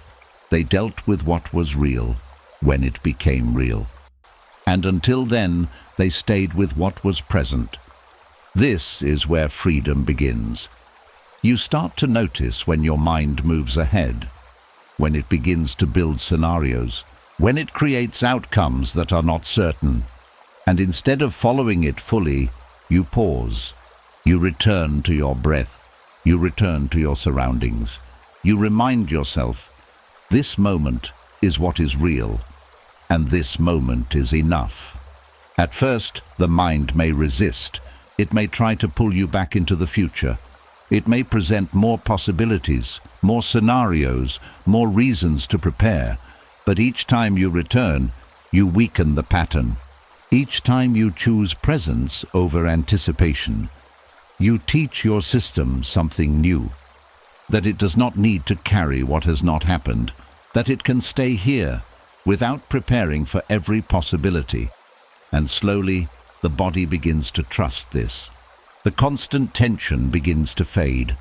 The mind becomes quieter, not because it has no thoughts, but because it no longer chases every future scenario, and something else begins to take its place, a sense of lightness. Not because life has no uncertainty, but because you are no longer carrying all of it at once. There will still be moments when the future needs attention, moments that require planning, decision-making, preparation. But these moments are meant to be focused, not constant. They are meant to be intentional, not automatic. And when you approach them this way, they no longer overwhelm the system. They become manageable, clear, grounded, and as this becomes your new pattern, something powerful begins to shift. You stop living ahead of your life. You stop feeling the weight of things that have not yet arrived. You begin to experience moments as they are, not as your mind imagines them to be. And in that shift, the body finally begins to rest. Not because the future is certain, but because you are no longer trying to live it before it comes. And as the mind begins to release the weight of imagined futures, something more rooted in the past starts to come into focus. Not the sharp memory of a single moment, but something slower, heavier, and more persistent. A feeling that does not always speak in words, yet quietly shapes how the body holds itself. And this is where another truth begins to reveal itself. What you continue to hold against the past, the body continues to hold within itself. There is a kind of tension that does not come from fear, but from unresolved feeling. from things that were never fully processed, never fully released, moments where something felt unfair, words that stayed longer than they should have, actions that left a mark that was never acknowledged. This is where resentment begins. It does not always feel like anger. Sometimes it feels quiet, controlled, even justified. A thought that returns now and then, a subtle tightening when certain memories appear, a feeling that something was taken, something was wrong, and something still has not been made right. And over time, this feeling settles into the body. The shoulders hold it, the jaw carries it, the chest tightens around it. Not all at once, but gradually until it becomes part of how you exist. This is the unseen link, because the body does not just respond to what is happening now, it holds on to what has not been released. And resentment, when left untouched, keeps the system in a quiet state of contraction. Not sharp enough to alarm you, but constant enough to drain you. You may not think about it every day, but the body remembers. It holds a subtle readiness, a guardedness, a resistance to fully soften, as if letting go would mean something was lost or something was accepted that should not have been. And this is where the confusion often lies, because releasing resentment is not about saying what happened was okay. It is about freeing yourself from carrying it. The Stoics understood this deeply. They knew that holding on to bitterness does not correct the past. It extends its influence into the present. It keeps the mind tied to something that cannot be changed, and the body responding to something that is no longer happening. So instead of holding on, they practiced release. Not through force, but through understanding. They would remind themselves that people act from their own level of awareness, that mistakes, harm, and misunderstandings are part of human nature, not to excuse them, but to see them clearly without adding more weight. They chose to separate the event from the continued reaction, and this creates space. You begin to notice where resentment lives in you, not just as a thought, but as a feeling. The tightness that appears, the subtle resistance, the way certain memories still carry charge. And instead of pushing it away or feeding it, you stay with it, not to relive it, but to release it. You allow the feeling to be there, without adding new thoughts to it. You observe it without judgment. You recognize that holding on to it is not protecting you, it is exhausting you. This awareness begins to loosen its grip, because resentment needs repetition to stay alive. It needs the mind to revisit it. It needs the body to react to it again and again.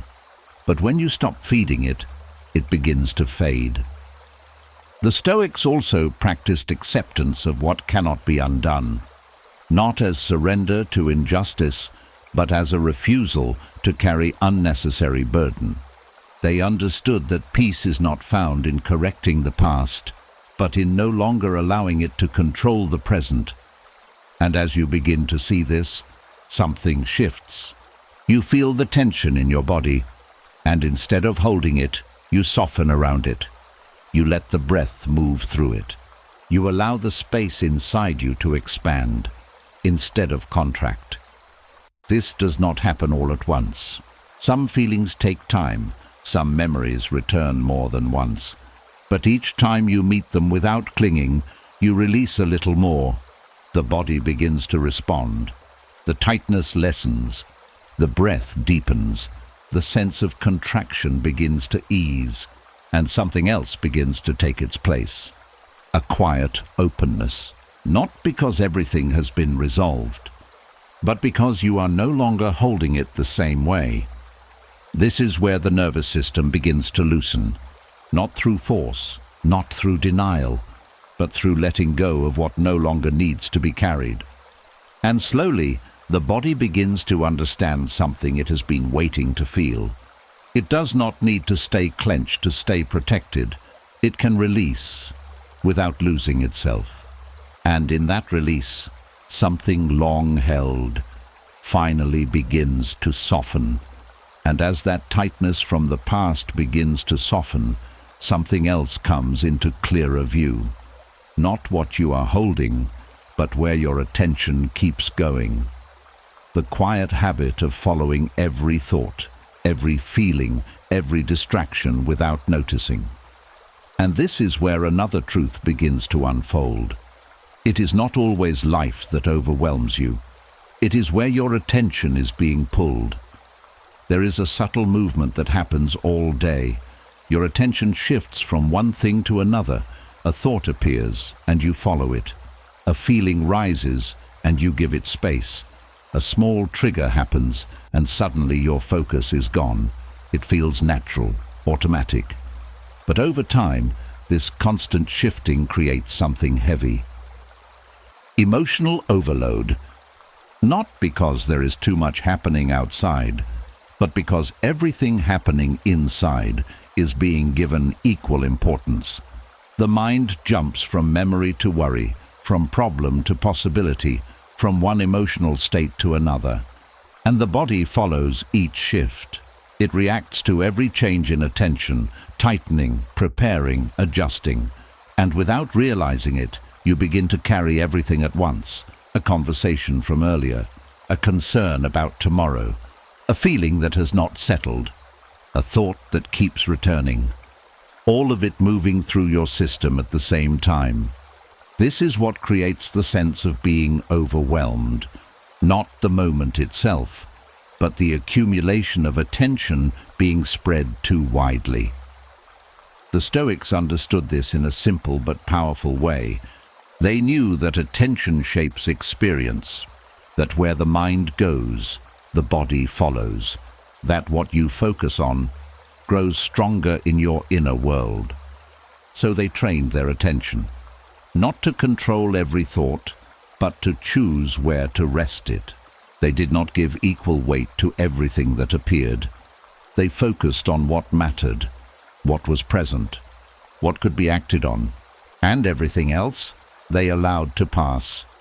This creates order, because when attention is directed, the mind becomes clearer. When attention is scattered, the mind becomes crowded. You begin to notice this within yourself, how quickly your attention is pulled into things that do not need it, how easily you follow a thought into a full emotional experience, how often your focus is taken by things that do not require your energy. And instead of continuing this pattern, you begin to choose. Not in a forceful way, but in a steady, quiet way. You bring your attention back to what is in front of you, back to what is real, back to what actually needs your presence. This does not mean ignoring thoughts or emotions. It means not giving them all the same level of importance. A thought appears, and you see it, without following it completely. A feeling rises, and you acknowledge it without letting it take over. A distraction calls for your attention, and you decide whether it deserves it. This is where balance begins. Because attention is energy, and when it is given to everything, it becomes thin and scattered. But when it is directed, it becomes steady and strong. The body responds to this. The constant shifting begins to slow. The mind becomes less crowded. The emotional intensity begins to settle. Not because there is nothing happening, but because you are no longer carrying all of it at once. The Stoics practiced returning to the present moment again and again, not as a rule, but as a habit. Whenever the mind wandered too far, they brought it back. Whenever attention was pulled into unnecessary places, they redirected it. And over time, this created a different inner climate, one that was not controlled by every passing thought, one that was not overwhelmed by every feeling, one that remained steady even when things around it changed. You begin to experience this shift. Moments feel clearer, reactions feel less intense, the body feels less burdened. Because you are no longer giving your attention to everything. There may still be times when attention slips, when you find yourself caught in a loop of thoughts or emotions. But now, you notice it, and that awareness allows you to return, again and again, back to what matters, back to what is here, back to what is enough. And with repetition, this becomes natural. The mind learns that it does not need to chase every signal. The body learns that it does not need to react to every shift. And something begins to settle inside you, a quiet steadiness, a sense of space, a feeling that not everything needs to be held at once. This is the power of attention, not to control your entire experience, but to guide it. And as you learn to place it with care, the weight that once felt overwhelming begins to lift. And as your attention becomes steadier, another pattern begins to show itself more clearly. Not just where your focus goes, but how easily it is taken from you. The way every message, every opinion, every small interruption pulls at your mind as if it must be answered. And this is where another truth begins to unfold. It is not just what you carry inside. It is how available you are to everything outside. There is a quiet habit that feels almost harmless. A notification appears, and you check it. Someone speaks, and you respond immediately. A thought about what others might think arises, and you begin adjusting yourself. It feels normal. It feels responsible. But over time, this constant availability begins to take something from you. Your stability. Because every time your attention is pulled without intention, your system shifts. It adjusts, reacts, prepares. It leaves the calm you were in and moves into something new. And when this happens again and again, the body never fully settles. You are always responding, always adjusting, always slightly off-center. This is the exhaustion of being too available, not because the world is too loud, but because everything is allowed to reach you at the same level. A message feels urgent, an opinion feels important, an interruption feels necessary to respond to right away, and so the mind stays open, but not in a steady way. It stays open in a way that has no filter, no boundary, no sense of what truly deserves your energy. And the body follows this pattern. It stays slightly activated, ready for the next input. It cannot fully rest, because something might require your attention at any moment. And over time, this creates fatigue, not from doing too much, but from never being still long enough to recover. The Stoics understood something simple, but often overlooked. Not everything deserves your response. Not everything deserves your attention. Not everything deserves your energy. They practiced boundaries, not as rejection, but as protection. They chose what to engage with and what to let pass. They understood that peace is not found by controlling the world, but by controlling what you allow into your inner space. This is where the shift begins. You start to notice how quickly you react, how often you respond without pausing, how easily your attention is taken by things that do not truly matter. And instead of continuing the pattern, you begin to create space. A small pause before responding. A moment of awareness before engaging.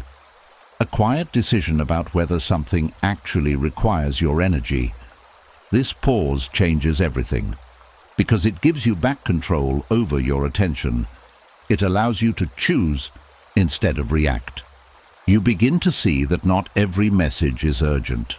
Not every opinion needs your agreement or defense. Not every interruption deserves to shift your state. And with this awareness, you begin to protect your peace, not by shutting the world out, but by deciding how much of it you let in. This creates stability. The mind becomes less reactive. The body becomes less tense. The constant shifting begins to slow, because you are no longer giving your energy to everything at once. The Stoics practiced this through restraint. They did not speak or act immediately in response to every stimulus. They allowed space. They chose their responses carefully, and this created a kind of inner strength, a steadiness that was not easily shaken by what was happening around them. You begin to experience this. You notice that you can hear something without reacting to it. You can receive a message without needing to respond immediately. You can observe an opinion without letting it disturb your state. And in these moments, something changes. You remain centered. You stay grounded. You keep your internal rhythm, even when the world around you is moving quickly. This does not mean becoming distant or disconnected. It means becoming intentional. Because when you choose where your energy goes, you begin to reclaim it. The body feels this shift. The constant alertness begins to ease. The need to respond to everything fades. The system learns that it does not need to stay open to every disturbance, and something else begins to grow. A sense of quiet control, not over others, but over your own attention, over your own responses, over your own inner state. There may still be moments when something pulls you, when you feel the urge to react quickly, to engage immediately, but now you see it. And that awareness gives you a choice to follow the impulse or to return to your center. And each time you choose the latter, something strengthens inside you. A boundary that protects your peace, a clarity that filters what truly matters, a calm that is no longer easily broken. And over time, this becomes your way of being, not constantly reacting, not constantly available, but steady, present, and grounded in a way that allows you to move through the world without letting every disturbance move through you. And as those boundaries begin to take shape, something even more subtle comes into awareness. Not just how you respond to the world, but how you describe what you feel inside it. The quiet language running through your mind, the words you use when something feels off. And this is where another truth begins to unfold. The way you name your experience shapes how your body responds to it. There is a moment that happens before every reaction. A feeling rises, something uncomfortable. It could be tension, uncertainty, a slight pressure in the chest, a restless thought, and almost instantly, the mind gives it a name. Something is wrong. This is bad. I cannot handle this. This is too much. And the moment that label is applied, the body responds, the heart rate increases, the muscles tighten, the breath shortens, the system shifts into alarm, not necessarily because the feeling was dangerous, but because it was named as a threat. This is how discomfort becomes a crisis, not always through the intensity of the feeling, but through the meaning attached to it. Over time, this becomes automatic. Every uncomfortable sensation is treated as something urgent. Every unfamiliar feeling is labeled as something to fix immediately. And the nervous system begins to live in a constant state of reaction because it is being told again and again that something is wrong. But here is where a powerful shift becomes possible, not by removing discomfort, but by changing how it is named. The Stoics practiced this with great precision. They understood that the first impression is not the final truth, that what appears in the mind does not need to be exaggerated. They trained themselves to describe things simply, clearly, without adding unnecessary weight. Instead of saying, "This is terrible," they would say, "This is uncomfortable." Instead of saying, "I cannot handle this," they would say, "This is something I can observe." Instead of turning a moment into a problem, they would leave it as it is. And this changes the body, because the body listens to the language of the mind. When something is labeled as a crisis, the system prepares for danger. When something is named calmly, the system remains steady. This is the power of naming. You begin to notice how quickly your mind escalates, how easily a small discomfort becomes something larger, how often your internal language adds pressure instead of reducing it. And instead of continuing this pattern, you begin to soften it. A feeling rises, and you pause before naming it. You describe it simply. There is tension, there is discomfort, there is uncertainty. You remove the urgency. You remove the judgment. You allow the sensation to exist without turning it into something it may not be. And in that space, something shifts. The body does not react as strongly. The breath remains steady. The system does not escalate into alarm, because it has not been told that there is danger. This does not mean ignoring real problems. It means not creating additional ones through language. Because when everything is labeled as intense, overwhelming, or urgent, the system never gets a break. But when you begin to name things clearly, without exaggeration, the nervous system begins to calm. The Stoics believed that clarity of thought leads to steadiness of mind, and steadiness of mind leads to ease in the body. This is how the cycle begins to change, not through force, not through suppression, but through awareness of something as simple as the words you use inside. There may still be moments when discomfort feels strong, moments when the urge to label it as something bigger rises quickly, but now you notice it. You catch the language before it takes over, and you choose something different, something calmer, something truer, and with repetition, this becomes natural. The mind stops turning every sensation into a problem. The body stops reacting to every feeling as if it is a threat, and something else begins to take its place.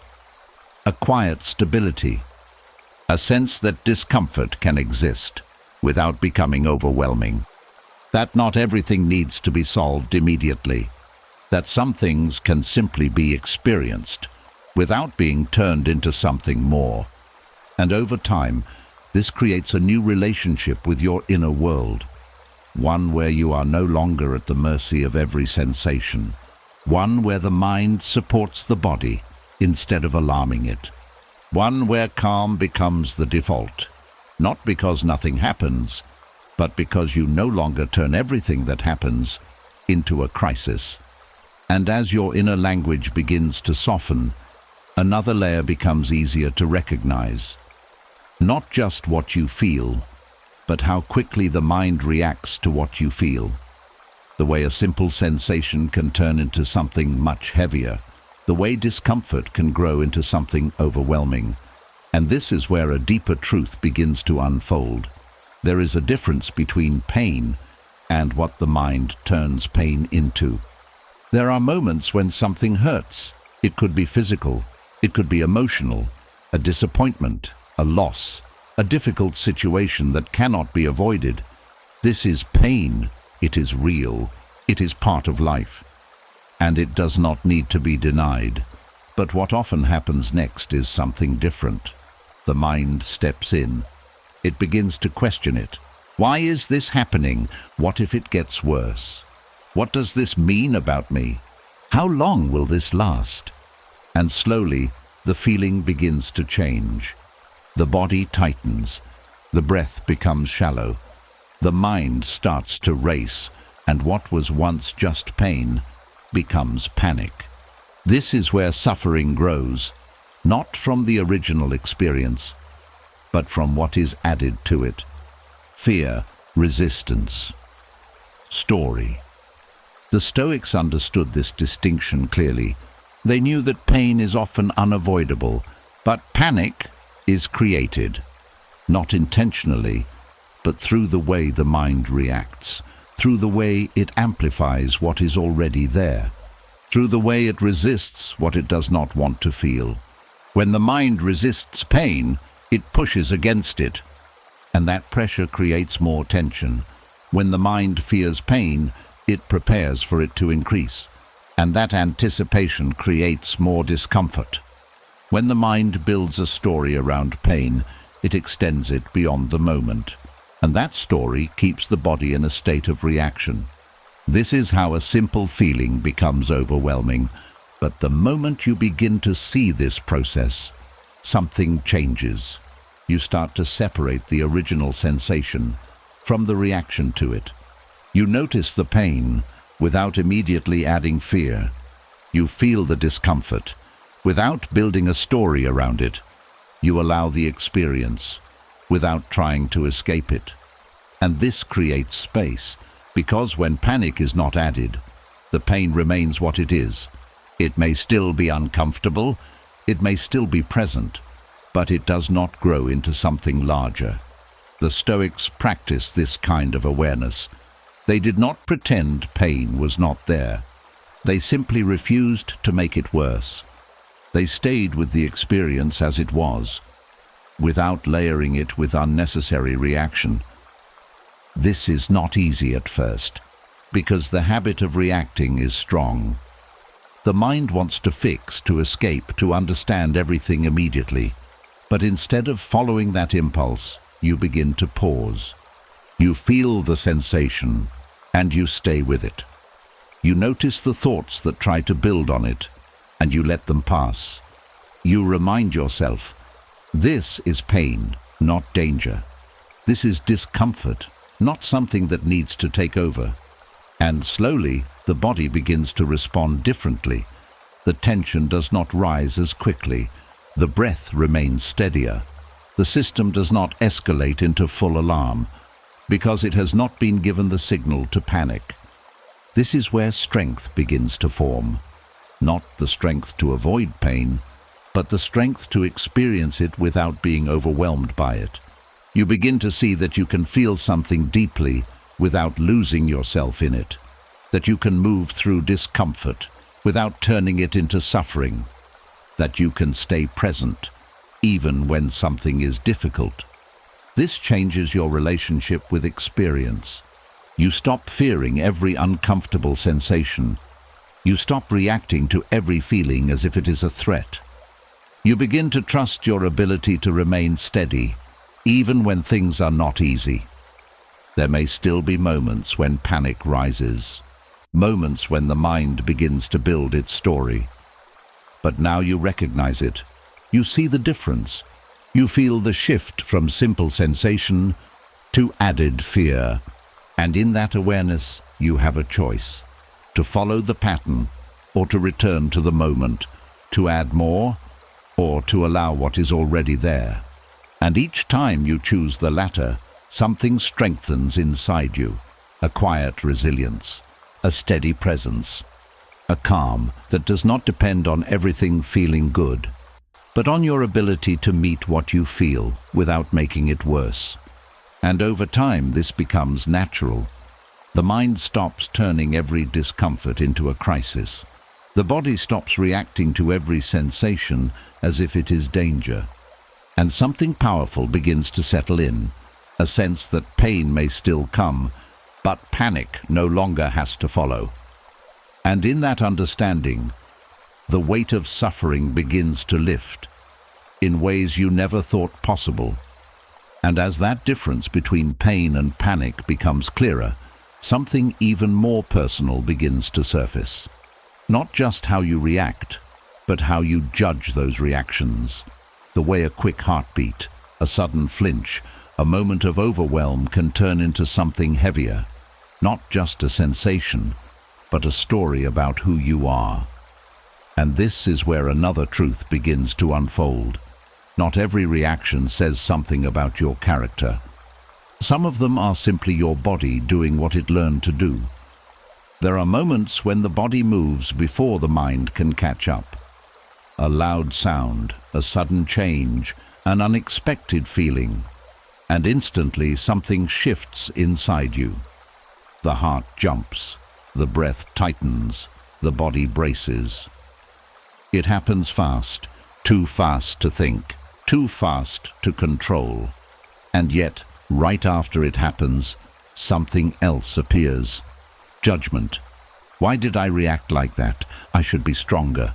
Something must be wrong with me. And just like that, a simple reflex becomes something personal, something you begin to carry. This is where shame begins to attach itself to the body, not because the reaction was wrong, but because it was misunderstood. The startle response is not a flaw, it is a reflex. It is the nervous system doing exactly what it was designed to do, to protect, to respond quickly, to prepare for what might be happening. But when this response has been shaped by past experiences, by repeated stress, by long periods of alertness, it can become more sensitive, more immediate, more noticeable, and instead of seeing it as a pattern, you begin to see it as a problem, as something that says something about you. But this is where the Stoics offer something deeply important. They did not judge themselves for their first reactions. They focused on what came after. They understood that the first impulse is often automatic, but the second response is where choice begins. This changes how you relate to yourself. You stop expecting perfection in your reactions. You stop believing that every response must be calm, controlled, and measured. You begin to allow the body to respond, without turning it into a statement about your worth. This is where compassion begins, not as a soft idea, but as a form of clarity. You see the reaction for what it is, a reflex, a learned pattern, a moment of the nervous system doing its work. And instead of adding shame to it, you meet it with understanding. You feel the reaction, and you let it pass. You notice the urge to judge it, and you soften. You remind yourself, this is not who I am. This is something that is happening. This small shift changes everything, because shame keeps the system activated. It adds tension to tension. It turns a brief reaction into something that lingers. But when you remove the judgment, the reaction ends where it should. It rises and it falls, without leaving a deeper mark. The Stoics practice this kind of inner compassion, not by ignoring their responses, but by refusing to turn them into identity. They observed themselves clearly. They corrected what needed to be corrected, but they did not attack themselves in the process. And this allowed them to remain steady, even when their reactions were not. You begin to do the same. A reaction happens, and instead of analyzing it endlessly, you let it move through you. You do not label it as weakness. You do not attach meaning to it. You simply allow it to be what it is. And with repetition, something begins to change. The reactions themselves may become less intense. The body may start to feel safer. But more importantly, the relationship you have with those reactions becomes lighter. They no longer define you. They no longer carry the same weight. They become moments instead of judgments. There may still be times when the old pattern returns, when a reaction is followed by criticism, but now you notice it, and that awareness allows you to choose differently, to meet yourself with steadiness instead of harshness, to respond with clarity instead of shame. And slowly, the system begins to trust this new way of being. The body learns that it can react without being punished for it. The mind learns that it can observe without turning everything into identity. And something quiet begins to settle inside you, a sense of acceptance, not because everything is perfect, but because you are no longer fighting yourself for being human. And in that acceptance, the nervous system finds something it has been needing all along, not control, not perfection, but understanding. And from that place, real calm begins to grow. And as that compassion begins to take root, something even more honest starts to come forward.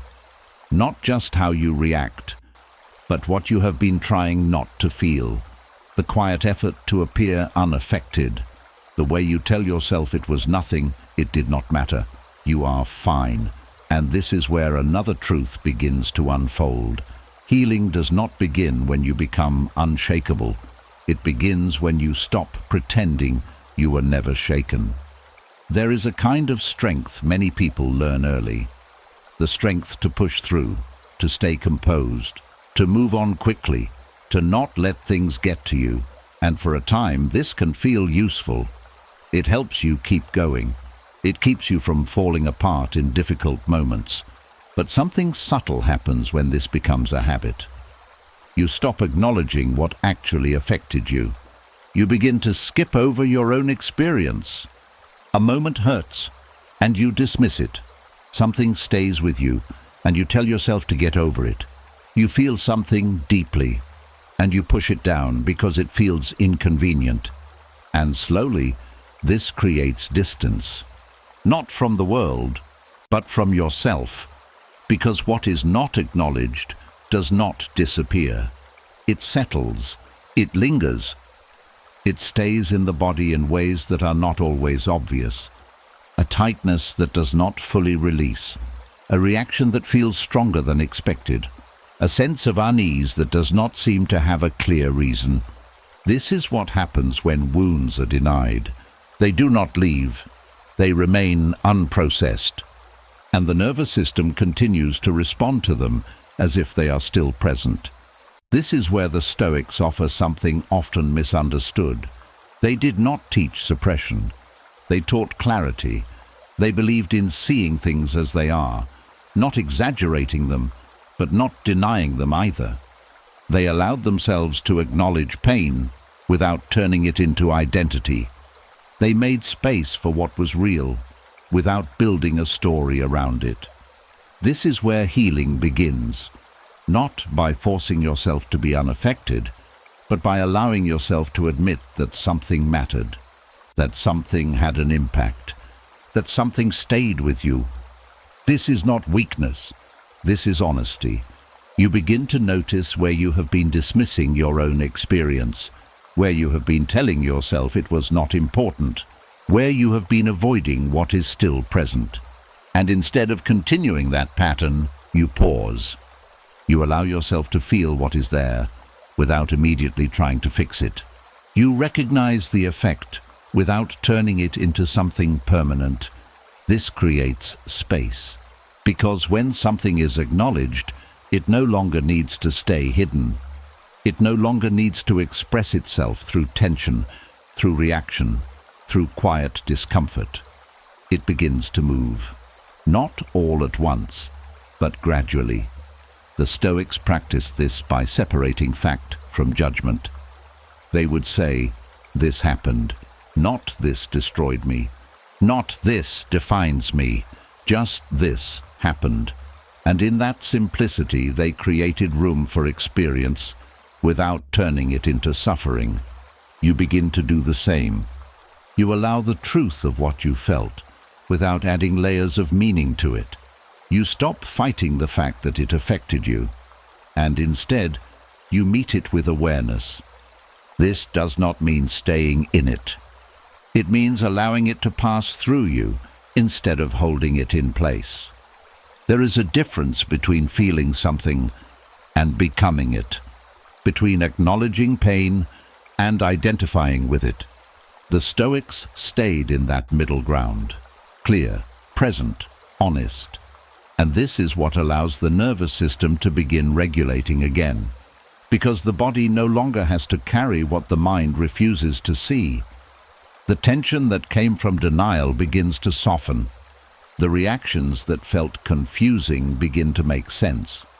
And slowly, something begins to release, not because it was forced out, but because it was finally allowed to be seen.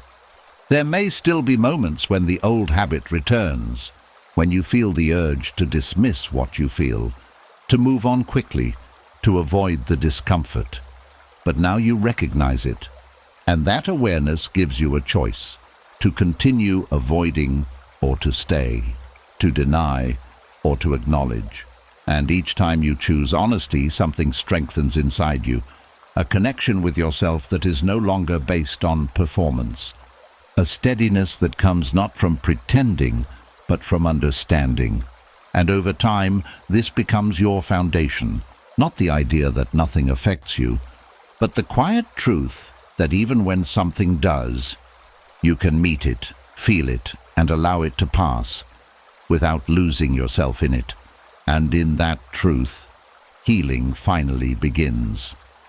And as that honesty begins to settle in, another quiet habit starts to reveal itself. Not the way you hide your feelings, but the way you try to justify them. The constant need to explain, to clarify, to make sure you are understood. And this is where another truth begins to unfold. Not every misunderstanding needs your energy, and not every moment requires your defense. There is a subtle tension that builds when you feel the need to constantly explain yourself, to correct how others see you, to make sure your intentions are clear, to avoid being misunderstood at all costs. It may seem harmless at first, even responsible, but over time this habit begins to take something from you, your energy, your steadiness, your sense of inner grounding. Because every time you explain yourself unnecessarily, you step out of your center. You shift your attention outward. You begin adjusting your words, your tone, your behavior, not based on what is true for you, but based on how it will be received. And the body feels this. It tightens. It prepares. It stays slightly alert, ready to respond, ready to correct, ready to defend. This is chronic defensiveness.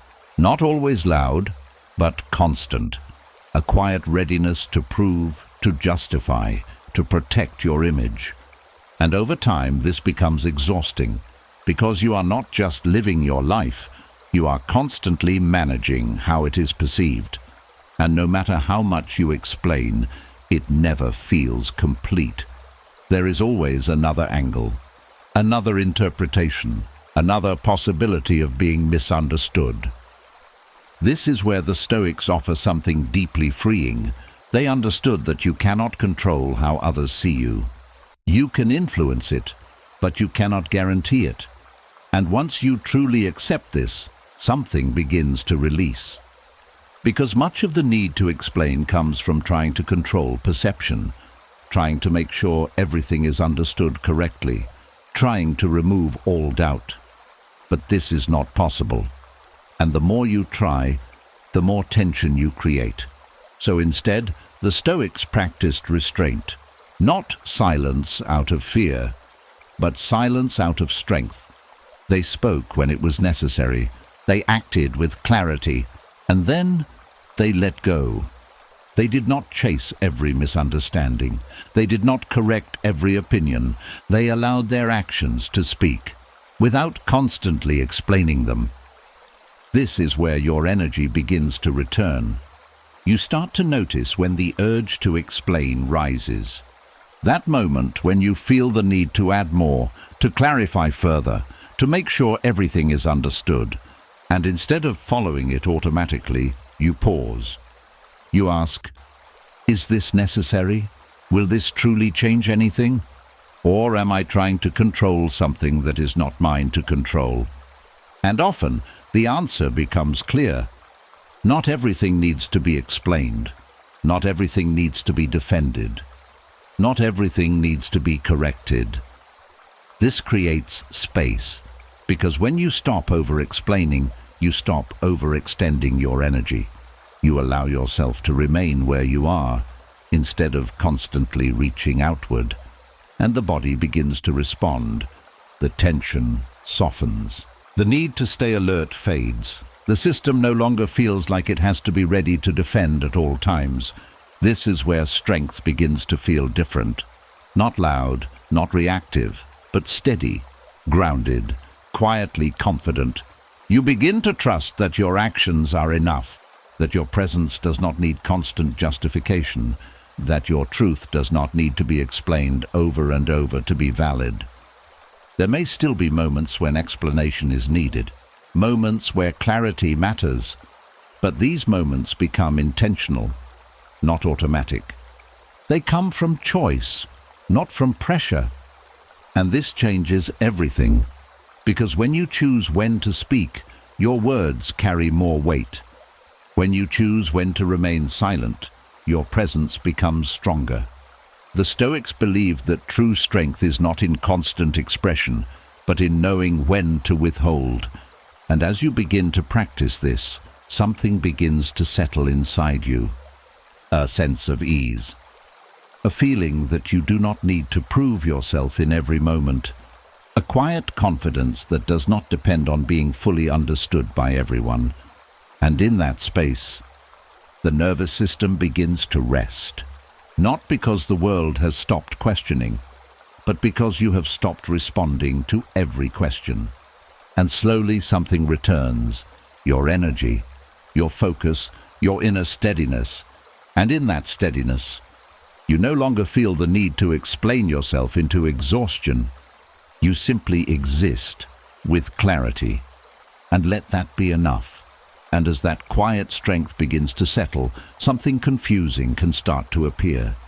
You slow down. You give yourself space. You finally try to rest. And yet, instead of feeling better, you feel heavier, more tired, more unsettled. And this is where another truth begins to unfold. Not all tiredness comes from doing too much. Sometimes it comes from what finally has the chance to rise. There is a moment that happens when the noise fades, when the body is no longer busy, when the mind is not constantly occupied, and in that space, something that was pushed down begins to surface. Tension, old feelings, unfinished thoughts, sensations that were ignored during movement. At first, it can feel surprising, even frustrating. You may think, I tried to relax, so why do I feel worse? But what you are feeling is not failure. It is release. Because when you are constantly moving, constantly distracted, constantly engaged, the system does not have time to process what it has been holding. It keeps things beneath the surface, just enough for you to function. But when you slow down, the surface becomes still, and what was hidden begins to appear. This is why rest can feel uncomfortable at first. Not because rest is wrong, but because it creates space for what was never fully felt. The body begins to unwind, and in that unwinding, it reveals what was stored. Tightness that was always there, but unnoticed. Fatigue that was masked by constant activity. Emotions that were set aside, waiting for a moment of quiet. This is the deeper layer of exhaustion, not from effort, but from suppression. The Stoics understood this process in a quiet way. They knew that stillness is not always peaceful in the beginning, that when the mind is given space, it does not immediately become calm, it reveals, and they did not run from this. They practiced staying with it, not forcing it away, not labeling it as a problem, but allowing it to pass through without interruption. This is where patience becomes essential. Not the kind of patience that waits for something to end quickly, but the kind that allows something to unfold at its own pace. You begin to notice what rises when you rest. The discomfort, the restlessness, the urge to get up, to distract yourself, to fill the space again. And instead of following that urge immediately, you stay. You let the sensation be there, without trying to fix it. You allow the fatigue to be felt, without judging it. You recognize that this is part of the process, not a sign that something is wrong. This changes the experience. Because when you stop resisting what arises, it moves differently, it softens, it passes. It no longer needs to stay as long. The body begins to release what it has been holding. The mind begins to settle, not through force, but through completion. This is what real rest looks like. Not just the absence of activity, but the presence of awareness. The willingness to be with what is there, even when it is not immediately comfortable. There may still be moments when the old pattern returns, when rest feels too slow, when stillness feels too heavy, when the urge to escape rises quickly. But now you understand what is happening. You see that the tiredness is not coming from rest. It is coming from what is finally being allowed to surface. And in that understanding, you stay a little longer. You breathe a little deeper. You allow the process to continue. And slowly, something begins to change. The heaviness starts to lift. The tension begins to release. The fatigue transforms into something lighter, because what was suppressed is no longer being held. This is the quiet work of healing, not dramatic, not immediate, but steady, patient, real. The Stoics did not rush this process. They trusted it. They understood that clarity comes with time, that the mind settles when it is no longer pushed, that the body heals when it is no longer forced. And as you begin to practice this same patience, something begins to shift inside you. Rest no longer feels like something you must escape. It becomes something you can stay in, even when it is uncomfortable at first, even when it reveals what has been hidden, because you know now that what rises is not there to overwhelm you. It is there to leave. And the more you allow it, the more space you create for real rest, for real calm, for a kind of energy that does not come from pushing, but from finally letting go. And as that deeper layer of fatigue begins to release, something even more subtle starts to come into focus. Not just what you feel, but why your system struggles to trust calm in the first place. The way your body hesitates, even in safe moments. The way peace can feel uncertain, as if it might disappear at any second. And this is where another truth begins to unfold. When the past has been inconsistent, the body learns not to trust stability. There is a kind of confusion that lives quietly in the nervous system. It comes from experiences that did not follow a clear pattern, moments where things felt safe and then suddenly were not, times when calm was interrupted without warning, when support appeared and then disappeared, when emotions around you shifted in ways that were hard to predict. Over time, this creates uncertainty, not just in the mind, but in the body, because the body learns through repetition. It looks for patterns. It builds expectations based on what it experiences again and again. But when those patterns are inconsistent, the system cannot settle. It stays alert. It prepares for change. It waits for something to shift, even when nothing is happening. This is the confusion, not knowing when things are truly stable, not knowing when it is safe to relax, not because you are weak, but because your system has learned that stability does not always last. And so it holds back. It keeps a part of itself guarded. It avoids fully softening because it does not want to be caught off guard again. This is where mistrust begins, not of others alone, but of the moment itself. You may be in a calm space, but something inside remains unsure. You may feel okay, but part of you is waiting for something to change.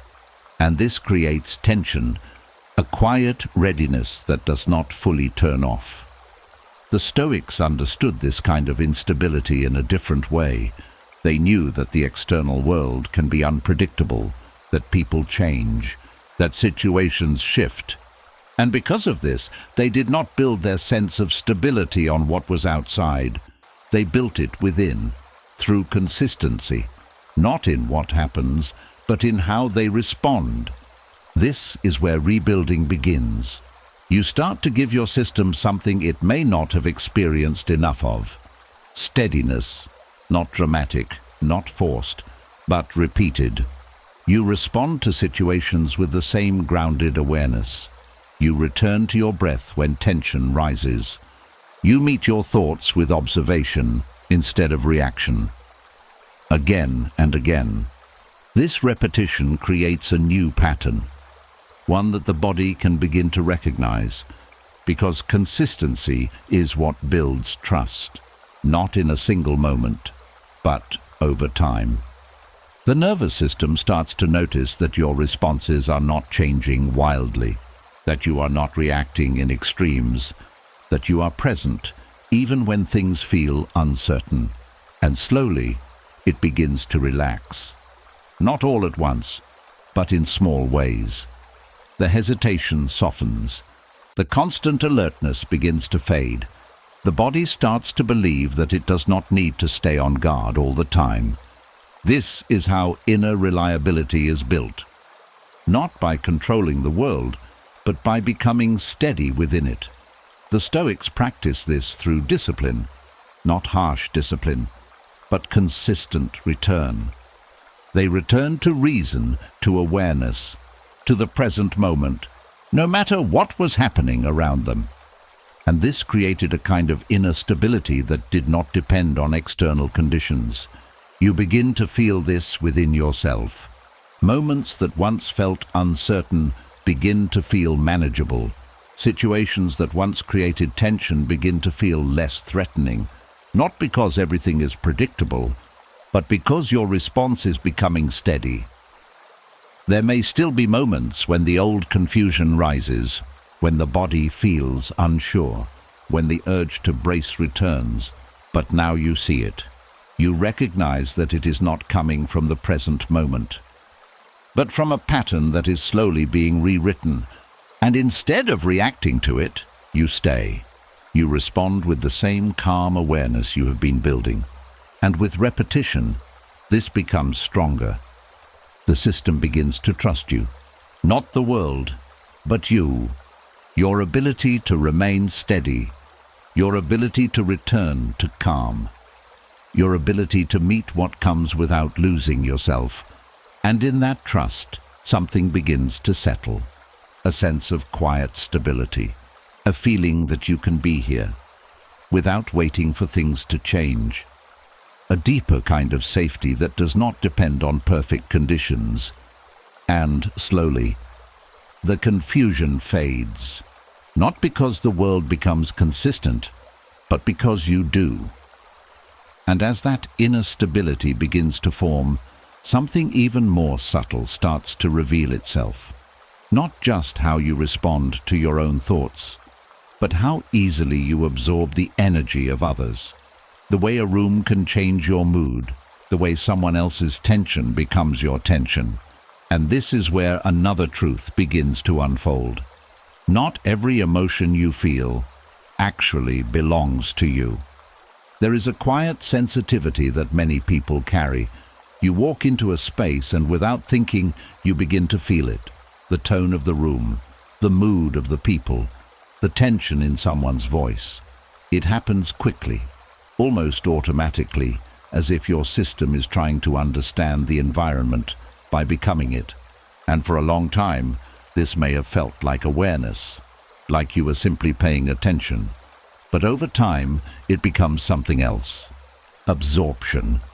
You begin to take on what is around you. Someone is anxious, and your body tightens. Someone is upset, and your mood shifts. A room feels heavy, and you carry that weight with you, even after you leave. And slowly, without noticing, your inner state becomes dependent on your surroundings. This is what it means to borrow emotional weather, not because you choose to, but because your system has learned to merge instead of observe. It may have started as a way to stay safe, to read people, to adapt quickly, to avoid conflict. But now, it keeps you unsettled, because your nervous system is no longer just responding to your own experience. It is reacting to everything around you. And this creates instability. Your calm can disappear quickly. Your mood can shift without clear reason. Your body can carry tension that did not originate within you. This is where the Stoics offer something quietly powerful.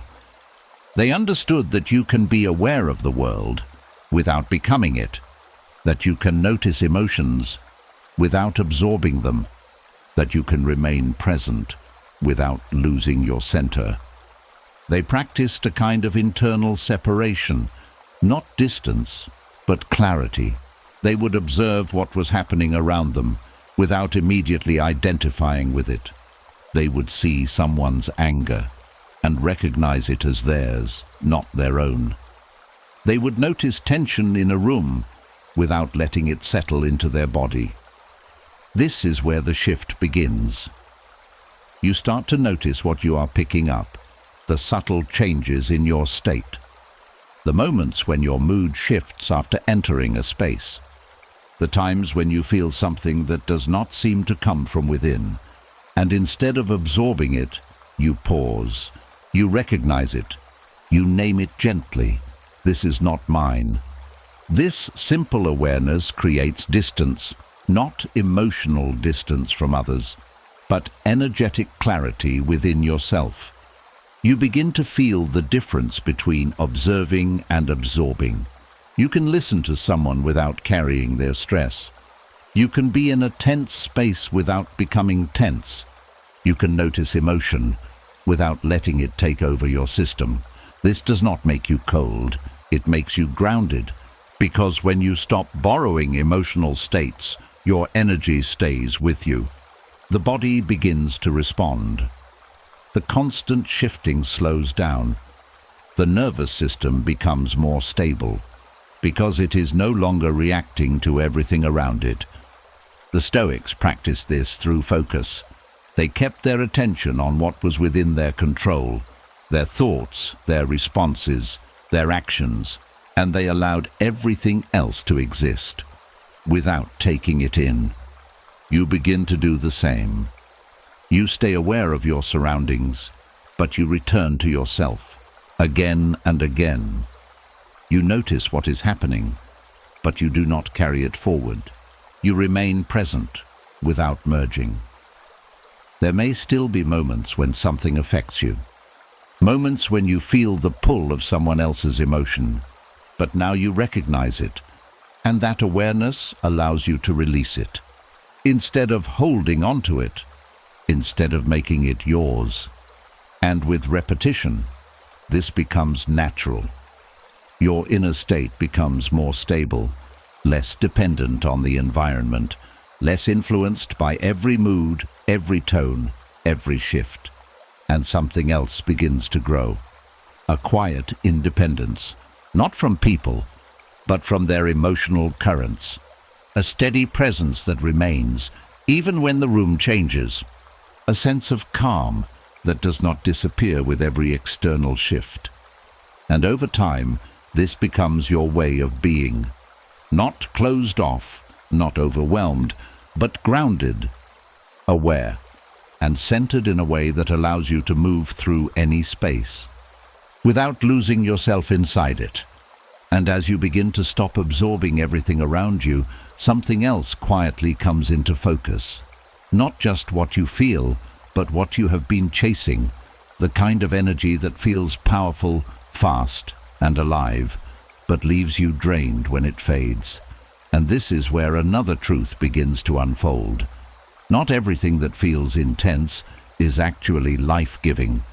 There is a certain kind of energy that many people become familiar with, a rush, a sharp alertness, a feeling of being fully switched on.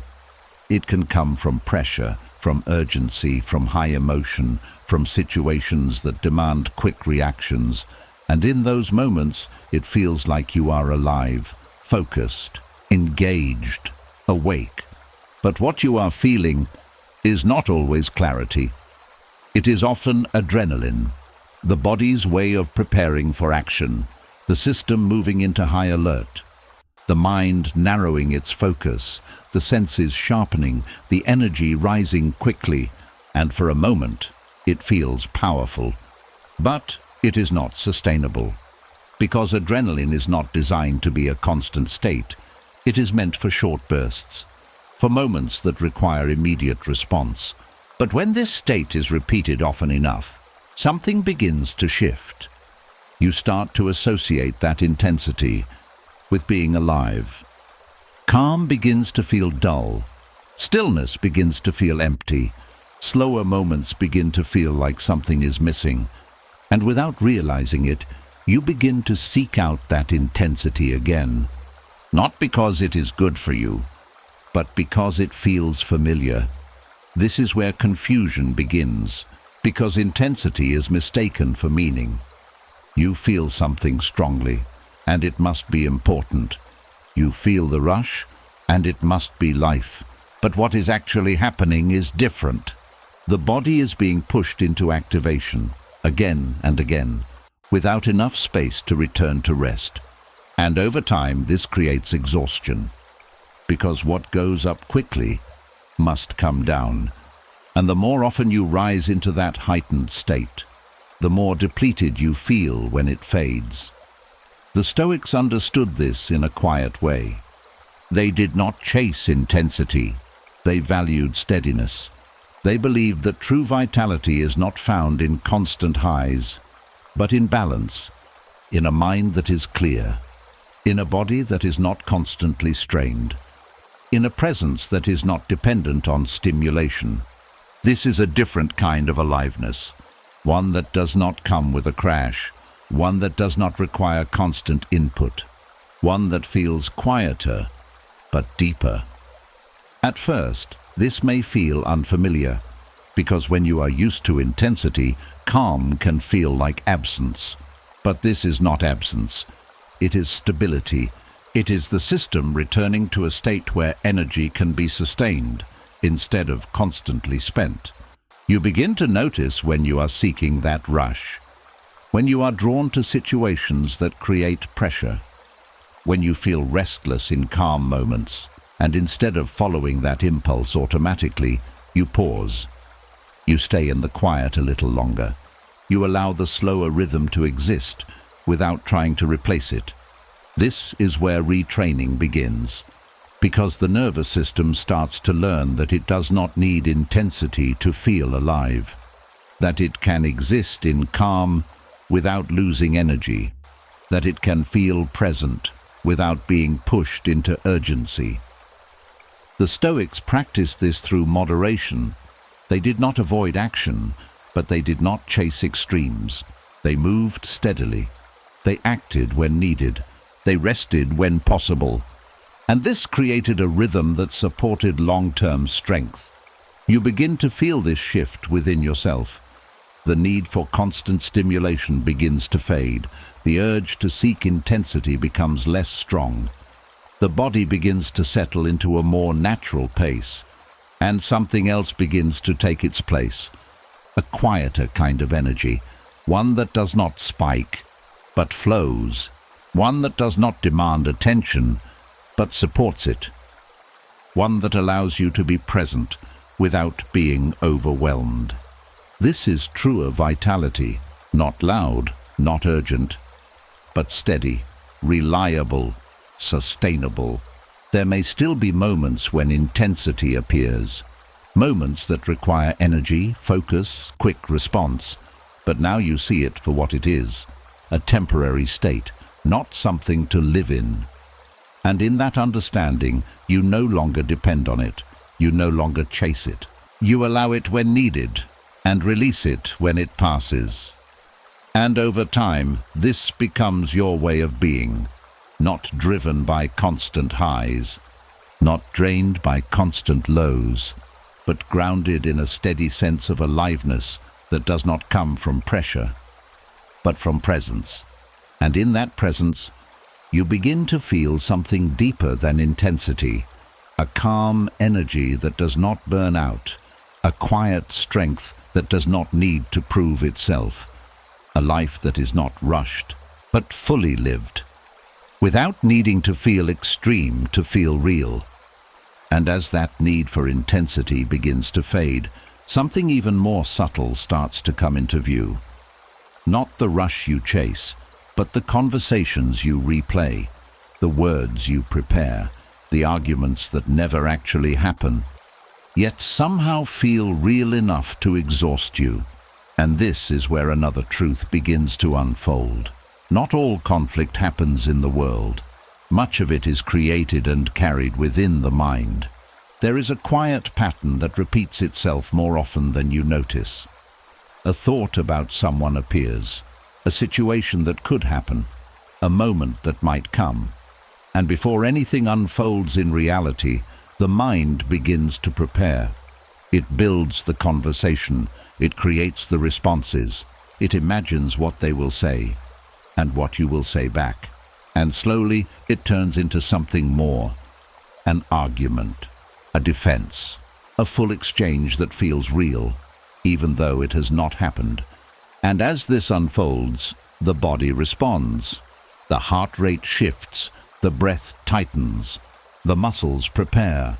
The system moves into reaction, as if the conflict is already taking place. This is the cost. Because the body does not wait for reality, it reacts to what the mind presents. So every imagined argument becomes a real experience for your nervous system. You feel it, you carry it, you recover from it, even though nothing actually happened. And when this pattern repeats, it creates fatigue, not from real confrontation, but from constant internal rehearsal. You may find yourself drained after a quiet moment, tense after thinking about a simple situation, exhausted without a clear reason. And this is why. Because your system has been fighting battles that never occurred. The Stoics understood this tendency of the mind. They knew that the mind often prepares beyond what is necessary, that it builds scenarios, defenses, and reactions for moments that may never come. So they practiced restraint, not just in action, but in thought. They did not follow every imagined conversation. They did not engage with every possible conflict. They returned to what was real and left the rest alone. This is where energy begins to return.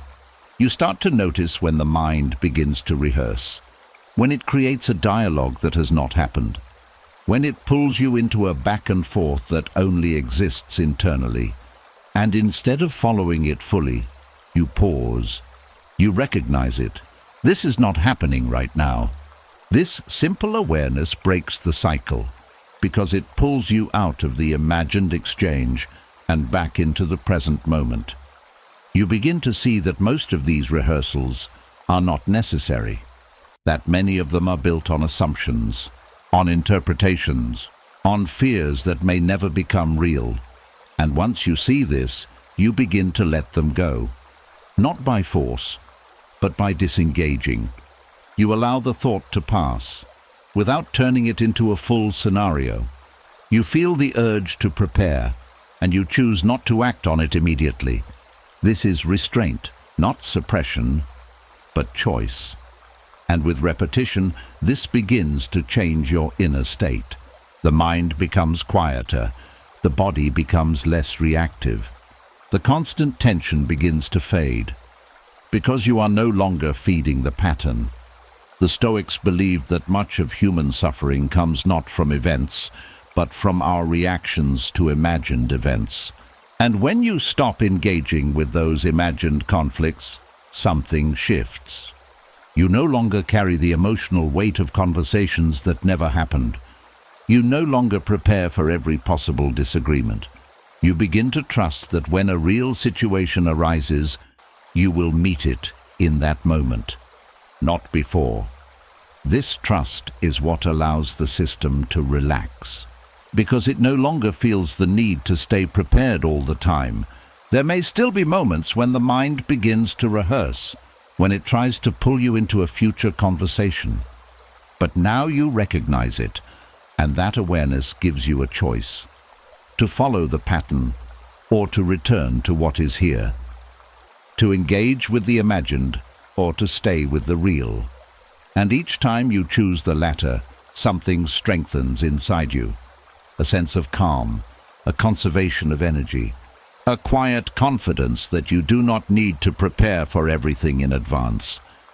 And over time, this becomes your new rhythm.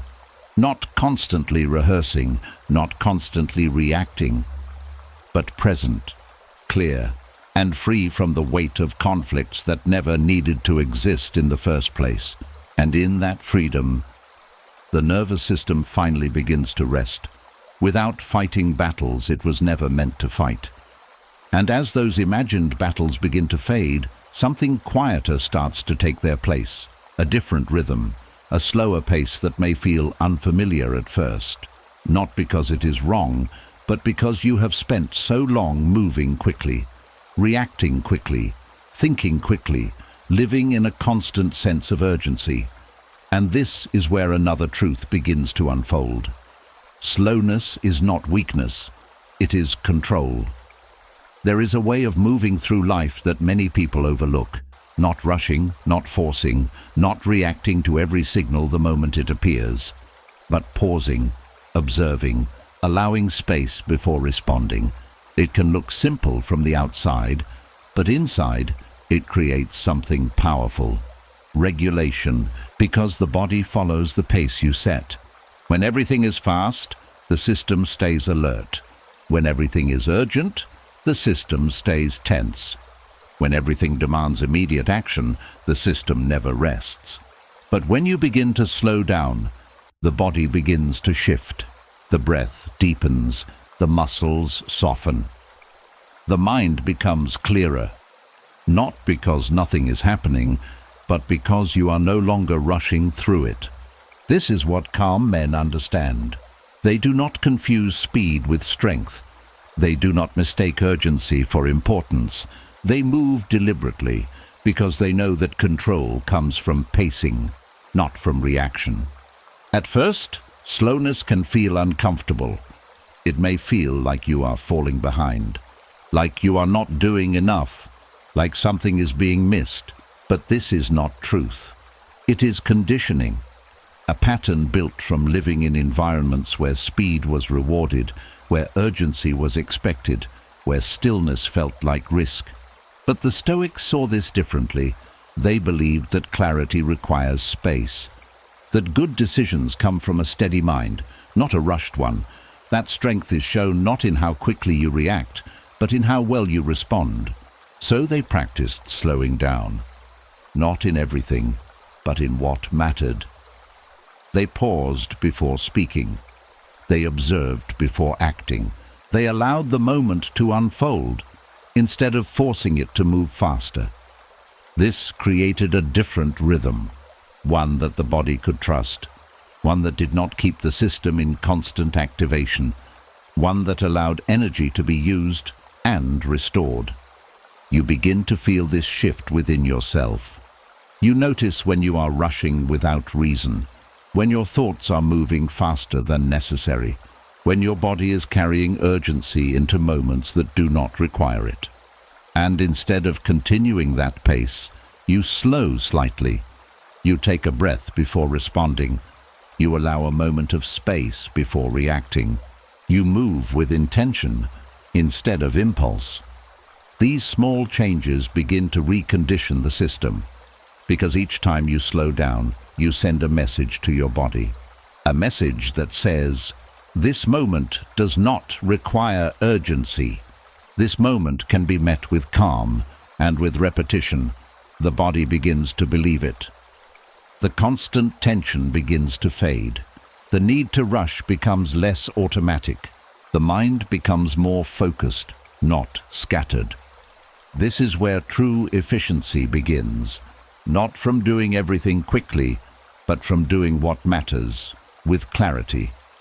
The Stoics understood that time is not saved by rushing. It is used wisely by being present, by giving full attention to what is in front of you, instead of splitting it across many things at once. And this creates a different kind of productivity, one that does not drain you, one that does not leave you feeling scattered, one that allows you to move through your day without carrying unnecessary stress. There may still be moments that require speed, situations that demand quick action, fast thinking, immediate response. But these moments become the exception, not the constant state. And because your system is not always rushed, it can rise to those moments without becoming overwhelmed.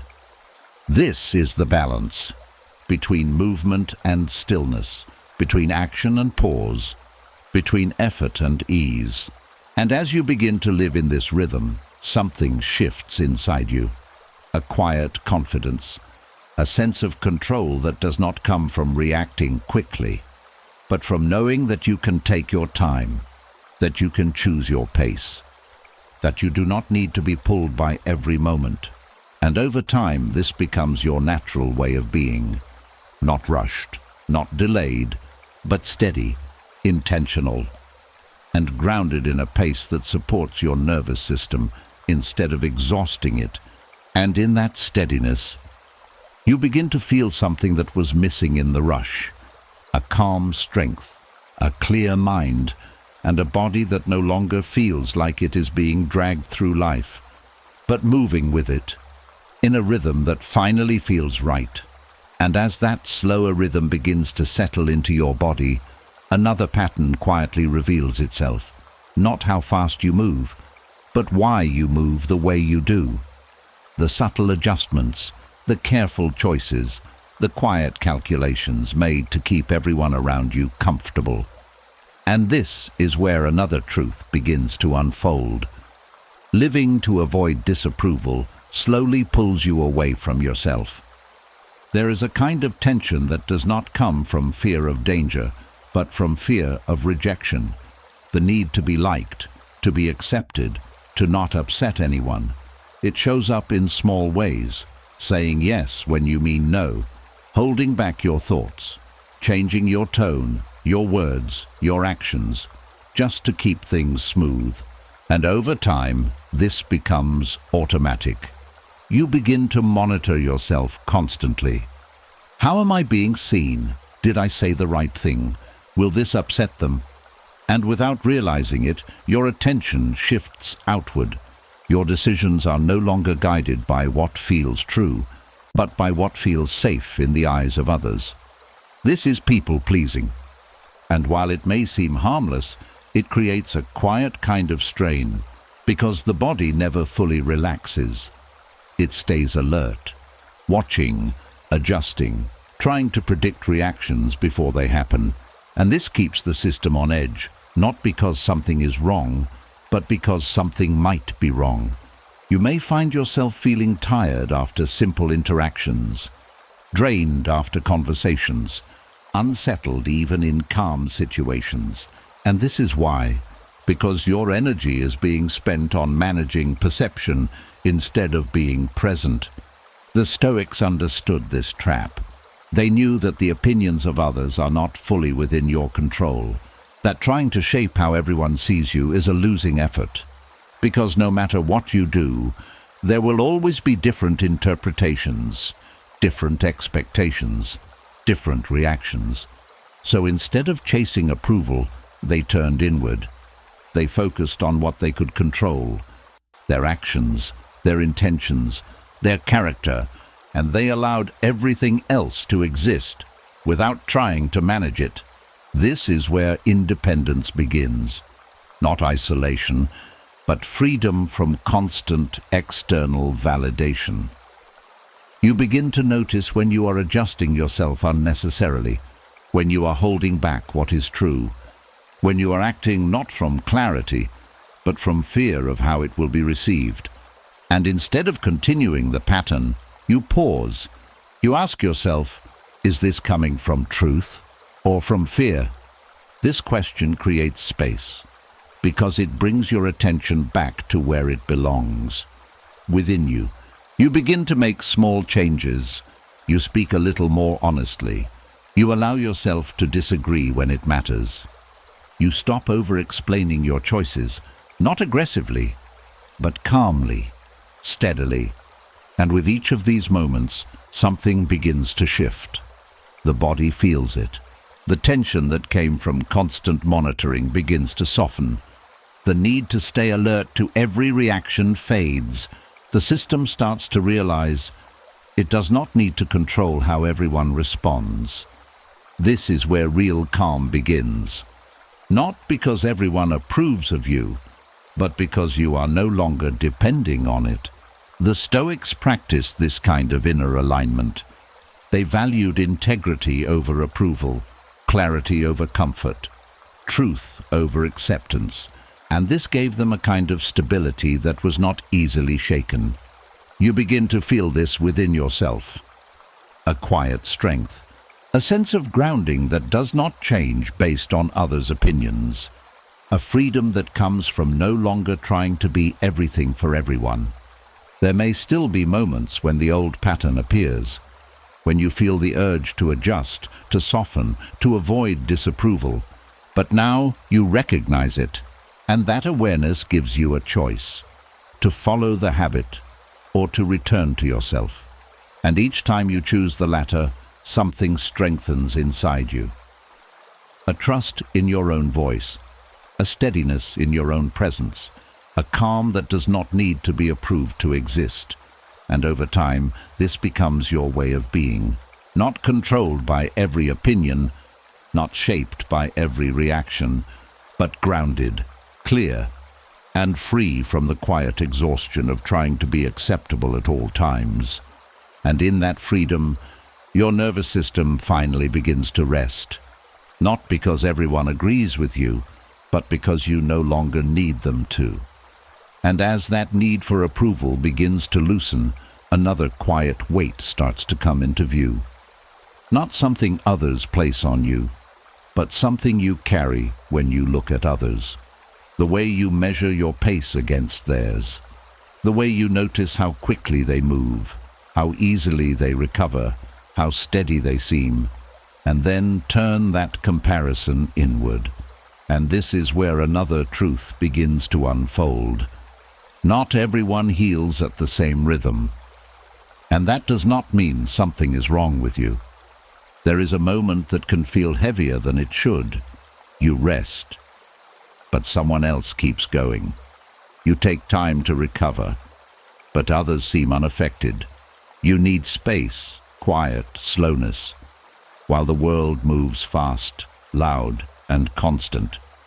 And a thought appears. Why am I not like them? Why does this take me longer? Why do I need more time to feel okay? And just like that, recovery becomes something to feel ashamed of. Not because rest is wrong, but because it looks different from others.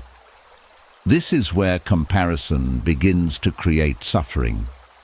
Because you are no longer just feeling your own experience. You are measuring it against someone else's. And that measurement is often incomplete. You do not see what they carry.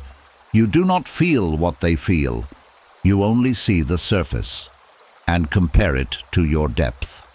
And this creates a quiet sense of inadequacy, as if your need for recovery is a flaw, as if your pace is a problem, as if your system should be able to do more, faster, without needing to stop. But this is not truth. It is expectation. And expectation, when it is not grounded in reality, creates tension. The Stoics understood this in a simple but powerful way. They believed that each person has their own nature, their own limits, their own conditions. And wisdom comes not from forcing yourself to match others, but from understanding and working with what is yours. They did not compare their path to someone else's. They focused on alignment, on living in accordance with their own capacity, their own state, their own reality. This is where healing begins to feel different.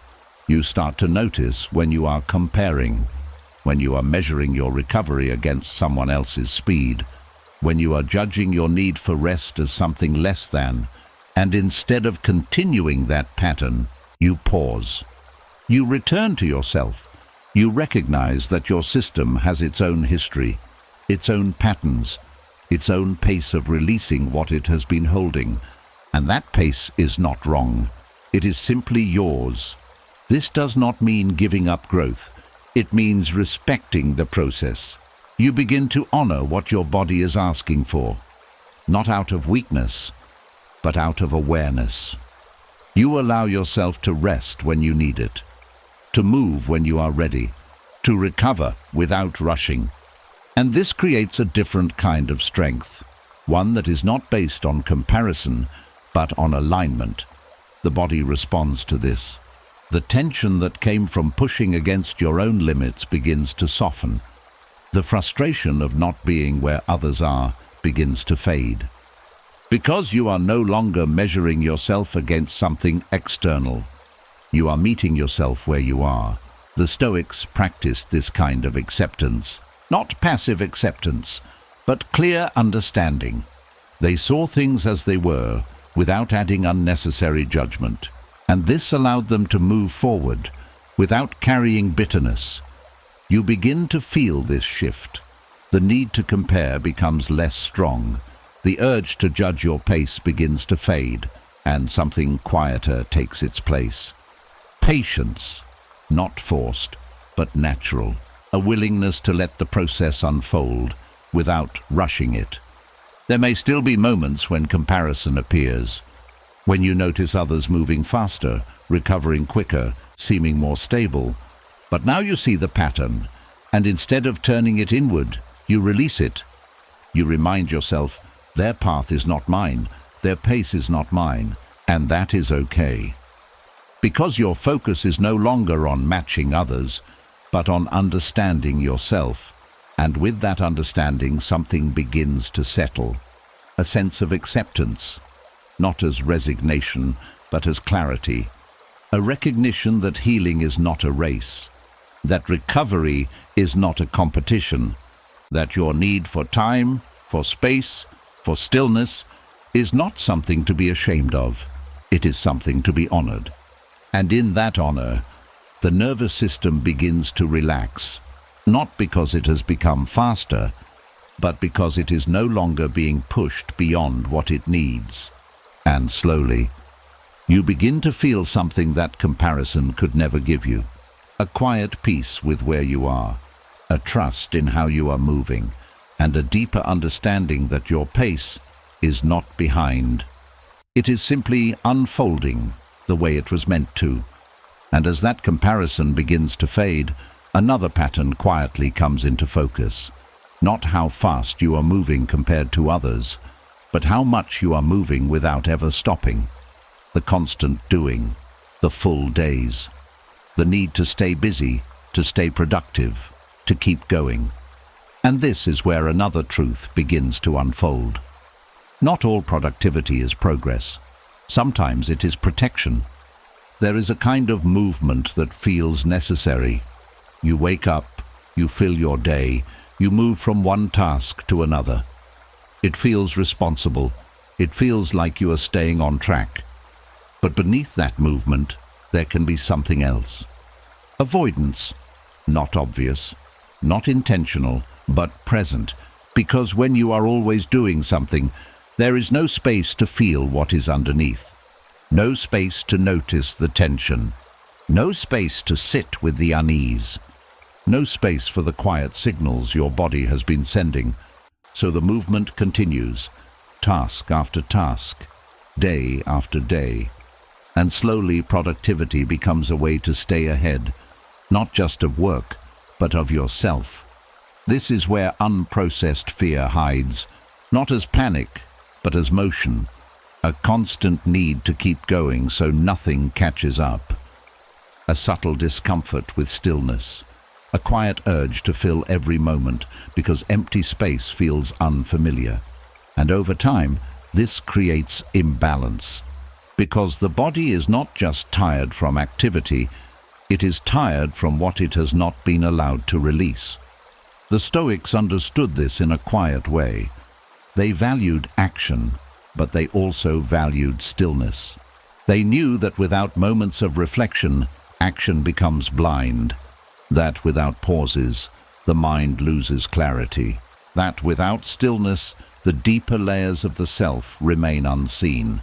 So, they created space, not to escape, but to observe, to sit with their thoughts, to notice what was present, to allow what had been pushed aside to come into awareness. This is where the shift begins. You start to notice your relationship with activity, when you are working because it is needed, and when you are working because it keeps you from feeling something, when you are moving with purpose, and when you are moving to avoid stillness. And instead of filling every moment, you begin to leave space, not large at first, just small moments. A pause between tasks, a few minutes without distraction, a quiet moment where nothing needs to be done. At first, this can feel uncomfortable. The mind may become restless, the body may feel unsettled, thoughts may rise more clearly, feelings that were hidden may begin to surface. And this is where the instinct is to return to movement, to pick up something, to distract, to fill the space again.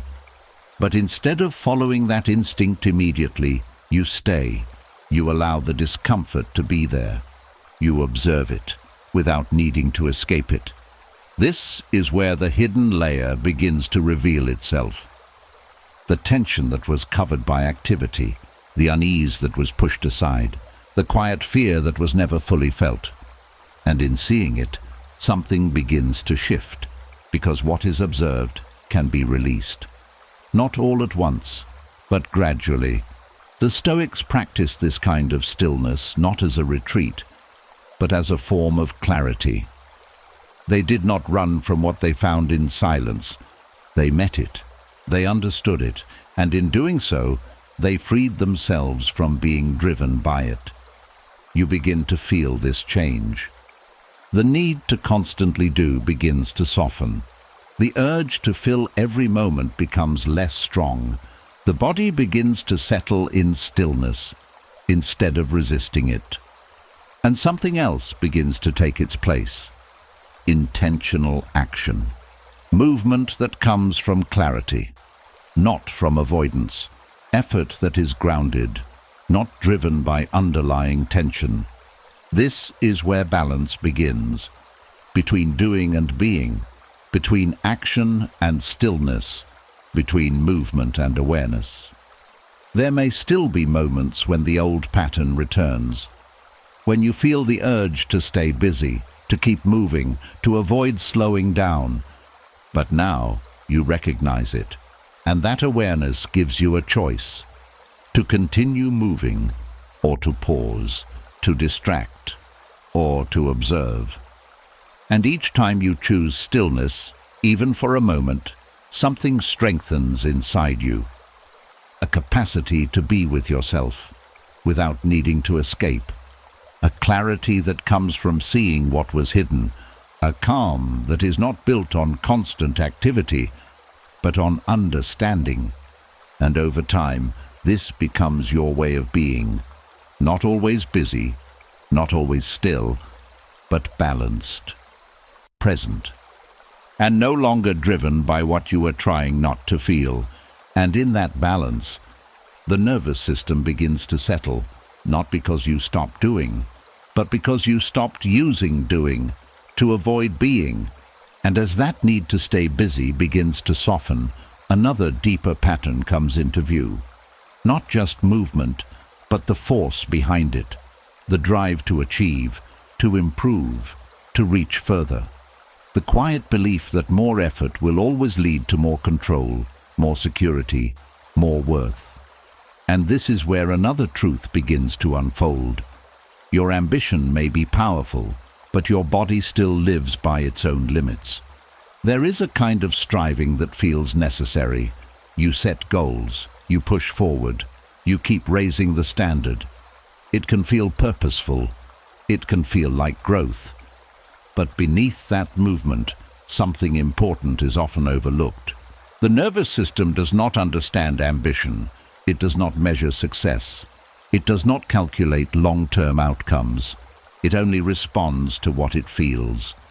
Pressure, effort, strain. And when that pressure becomes constant, the body reacts the only way it knows how. It stays activated. It stays alert. It stays in a state of readiness, as if it is always preparing for something demanding. And over time, this creates imbalance, because while the mind is focused on progress, the body is focused on survival. It does not see your goals. It feels your pace. It feels the lack of rest. It feels the constant demand. And slowly, it begins to resist. Fatigue appears. Focus begins to fade. The same effort produces less energy, not because you are doing something wrong, but because the system has limits that cannot be ignored. This is where many people push harder. They override the signals. They tell themselves to keep going, to do more, to not slow down. But this only deepens the strain, because the body is not designed for endless output. It is designed for cycles, effort and recovery, movement and rest. When this rhythm is broken, the system cannot sustain itself. The Stoics understood this in a quiet and practical way. They believed in discipline, but also in moderation. They did not push endlessly. They moved with awareness. They knew when to act and when to pause. They understood that strength is not built by constant force, but by balanced effort. This is where the shift begins. You start to notice how you relate to your own drive, when you are moving with clarity, and when you are pushing beyond what your system can hold, when your effort feels grounded, and when it feels forced. And instead of ignoring those signals, you begin to listen, not as weakness, but as information. You recognize that your body is not working against you. It is communicating with you. It is showing you where the limits are, and those limits are not there to stop you. They are there to sustain you. You begin to adjust your pace, not by giving up your goals, but by approaching them differently. You allow space between effort. You respect the need for recovery. You stop measuring progress only by how much you can push, and begin measuring it by how well you can sustain. This creates a different kind of strength, one that does not burn out, one that does not collapse under pressure, one that grows steadily instead of rising and falling in extremes. The Stoics practiced this through self-awareness. They observed their own limits. They did not ignore their energy. They did not glorify exhaustion. They valued clarity, steadiness, and long-term resilience. And this is what begins to form within you. A relationship with ambition that is not based on force, but on alignment. You still move forward. You still grow. You still aim for what matters. But you do it in a way that supports your system, instead of overwhelming it. There may still be moments when the old pattern appears, when you feel the urge to push harder, to go further, to ignore the signals. But now you recognize it, and that awareness gives you a choice, to continue forcing or to adjust, to override or to listen. And each time you choose the latter, something strengthens inside you.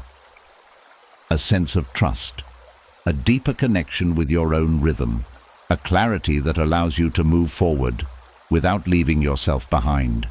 And over time, this becomes your way of being, not driven by constant pressure, not slowed by resistance, but balanced, steady, and grounded in a pace that allows you to grow without breaking. And in that balance, your ambition becomes something different, not something that exhausts you, but something that moves with you in a way your body can finally support.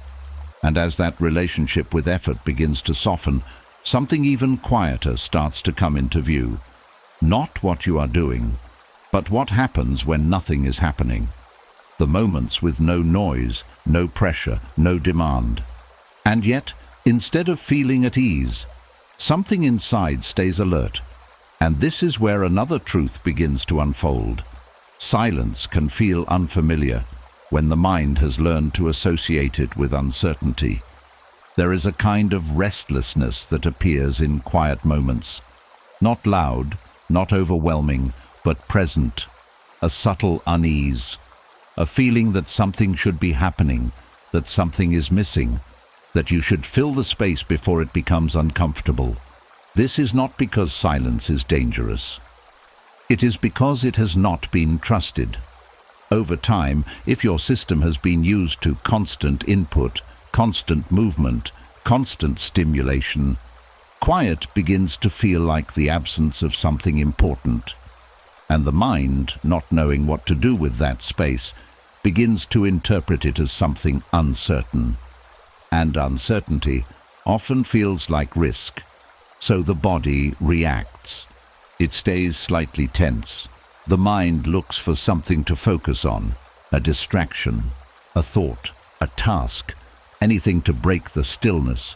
And slowly, silence becomes something to avoid, instead of something to return to. But this is where the Stoics saw something different. They did not fear quiet.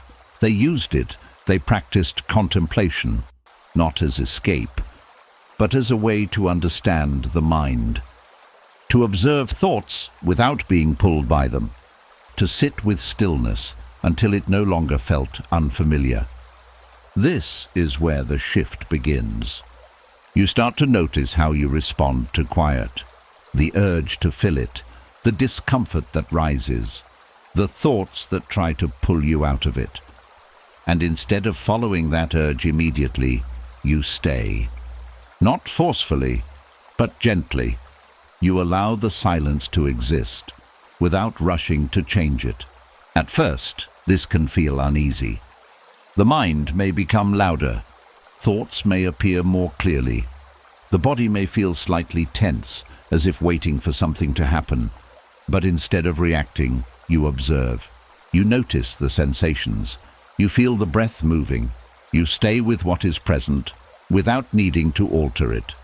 This is how trust begins to rebuild, because the nervous system learns through experience. It needs to see, again and again, that quiet is not a threat, that nothing bad happens when there is space, that stillness does not lead to danger, but to calm. And with repetition, something begins to change. The restlessness softens. The urge to escape quiet becomes less strong. The body begins to settle more quickly. The mind becomes less reactive, because it is no longer interpreting silence as something unknown. The Stoics practiced returning to themselves in these moments. They would sit, reflect, observe, without needing to act. And this created a kind of inner stability, a familiarity with stillness that did not depend on external conditions. You begin to feel this within yourself. Quiet moments no longer feel empty. They begin to feel spacious. The absence of noise becomes the presence of calm. The mind no longer rushes to fill every gap. It begins to rest within it. There may still be moments when silence feels uncomfortable, when the old pattern returns, when the urge to distract appears quickly. But now you recognize it, and that awareness allows you to stay just a little longer. Each time the system learns, each time the trust deepens, and slowly something begins to settle inside you. A sense of ease in stillness, a comfort in quiet, a feeling that you do not need constant input to feel okay. And in that space, the nervous system begins to fully relax. Not because everything is controlled, but because nothing needs to be filled. And over time, quiet becomes something different. Not something you avoid, but something you return to. A place where the mind can rest. A place where the body can soften. A place where you can simply be without needing anything else. And in learning to trust that space again, you reconnect with a part of yourself that was never meant to be lost. A calm that was always there, waiting beneath the noise, for you to finally stay long enough to feel it. And as that quiet begins to feel more familiar, something deeper starts to surface. Not from the present, but from what was never fully completed. Moments that ended without clarity. Words that were never said. Apologies that never came. And this is where another truth begins to unfold. What is left unresolved in the mind does not disappear from the body. There is a kind of weight that does not always have a clear shape. It shows up as tension, as heaviness, as a feeling that something is still open. not necessarily loud, but persistent. A sense that a part of you is still waiting, waiting for understanding, waiting for closure, waiting for something that would finally allow you to let go. This is what unfinished emotional business feels like. It may come from betrayal, from loss, from moments that did not end the way they should have, situations where something important was left hanging, without resolution. And even if time has passed, the body remembers. Because the nervous system does not measure time the way the mind does. It measures completion. If something feels unresolved, it stays active. It keeps a small part of the system engaged, as if it is still waiting for the moment to finish. This is why certain memories still carry weight, why certain thoughts still create tension, why certain names, places, or reminders still shift your state. Not because they are happening now, but because they were never fully closed. And the mind often believes that closure must come from the outside, from a conversation, from an apology, from someone finally understanding what happened. But this is where the waiting begins. Because not every situation will give you that. Not every person will return. Not every moment will be explained. And if your sense of completion depends on that, the system stays open, waiting for something it may never receive. The Stoics understood this limitation. They knew that you cannot control how others act, respond, or repair. So they practiced a different kind of closure, one that comes from within, not by denying what happened, but by accepting that it has already happened. They separated the event from the need for external resolution. They allowed themselves to feel the impact, without tying their piece to someone else's response. This is where the shift begins. You start to notice where you are still waiting, where a part of you is holding on, not to the event itself, but to the hope of something being completed.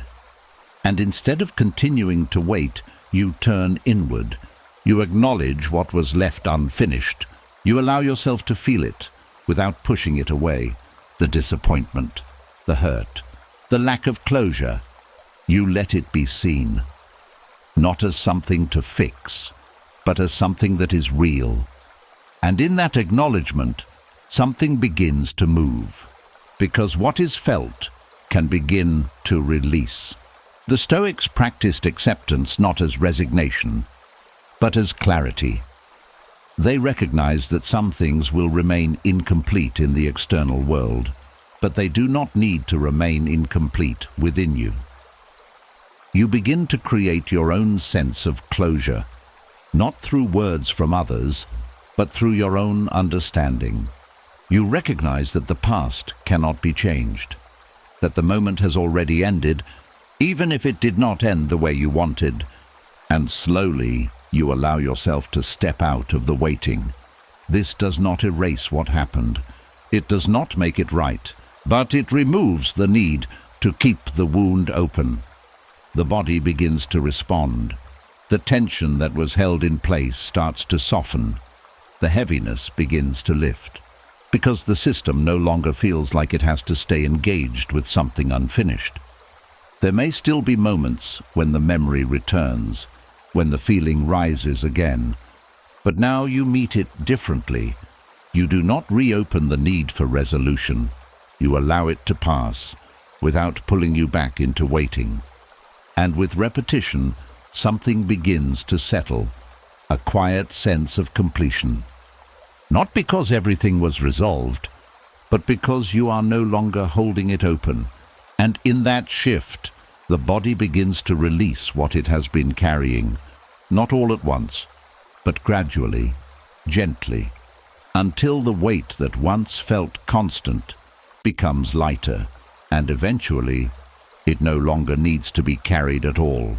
And as that weight of the past begins to loosen, another pattern quietly comes into view.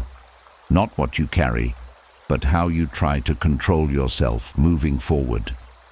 The strict rules, the hard expectations, the belief that if you just push harder, stay tougher, Demand more from yourself. Everything will finally fall into place. And this is where another truth begins to unfold. Not all discipline heals. Some of it quietly harms. There is a kind of self-control that feels strong on the surface. You wake up early, you push through discomfort, you ignore fatigue, you silence your emotions, you keep going no matter what. It looks impressive. It feels like progress. It feels like you are finally taking charge. But beneath that force, something else may be happening. Strain. Because the nervous system does not only respond to chaos, it also responds to pressure. And when that pressure is constant, even if it comes from you, the body reacts the same way it would to any other demand. It tightens, it braces, it prepares, not for growth, but for survival. This is where harsh discipline begins to backfire. Not because discipline itself is wrong, but because the way it is applied does not match the condition of the system. If the body is already tired, pushing harder creates resistance. If the mind is already overwhelmed, forcing more control creates tension. If the system is fragile, intensity feels like threat, not strength. And over time, this creates a cycle. You push and feel drained. You demand more and feel less capable. You tighten control and lose flexibility. And instead of becoming stronger, you begin to feel more exhausted, more frustrated, more disconnected from yourself. The Stoics understood discipline differently. They did not use it as punishment. They used it as guidance. They believed that true firmness must be joined with wisdom, with awareness of what is needed, not just what is expected. They did not force themselves blindly. They adjusted, they observed their state. They applied effort where it was useful and allowed rest where it was necessary. This is where the shift begins. You start to notice how you are relating to your own discipline. Is it steady? Or is it harsh? Is it supportive? Or is it demanding? Is it helping you grow? Or pushing you into strain? And instead of continuing the same pattern, you begin to adjust, not by abandoning discipline, but by refining it. You bring in proportion. You recognize that strength is not built through constant force, but through balanced effort. You allow intensity when it is appropriate, and ease when it is needed. This creates a different kind of self-control, one that does not fight the body, but works with it. The body begins to respond. The resistance softens. The tension decreases.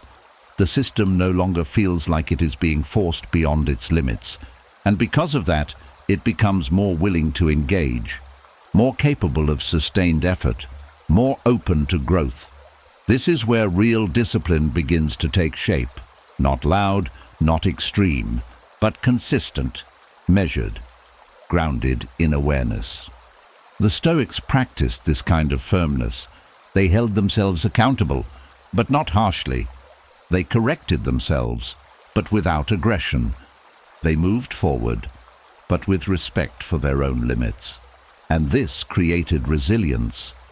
Not the kind that breaks under pressure, but the kind that adapts, that sustains, that endures. You begin to feel this within yourself. The urge to push too hard becomes easier to recognize. The impulse to demand more than your system can give begins to soften, and something else takes its place. A quieter strength. One that listens, one that adjusts, one that moves forward, without creating unnecessary strain. There may still be moments when harshness appears, when you feel the need to force, to control, to push beyond your limits. But now you see it, and that awareness gives you a choice, to continue with force, or to return to balance, to demand, or to guide. And each time you choose the latter, something strengthens inside you, a discipline that supports you, instead of exhausting you, a steadiness that allows growth without breaking. And over time, this becomes your way of being. Not driven by harsh control, not weakened by lack of effort, but balanced, firm, and guided by a wisdom that understands one simple truth. That real strength is not in how hard you push yourself, but in how well you understand what your system can truly sustain. And in that understanding, discipline stops being something you survive and becomes something that finally supports you. And as that balance in discipline begins to take hold, something even more precise starts to reveal itself. Not just how you act, but how quickly you become what you feel. The way a single moment can take over your entire state. The way a trigger can feel like it defines you, even if only for a while. And this is where another truth begins to unfold.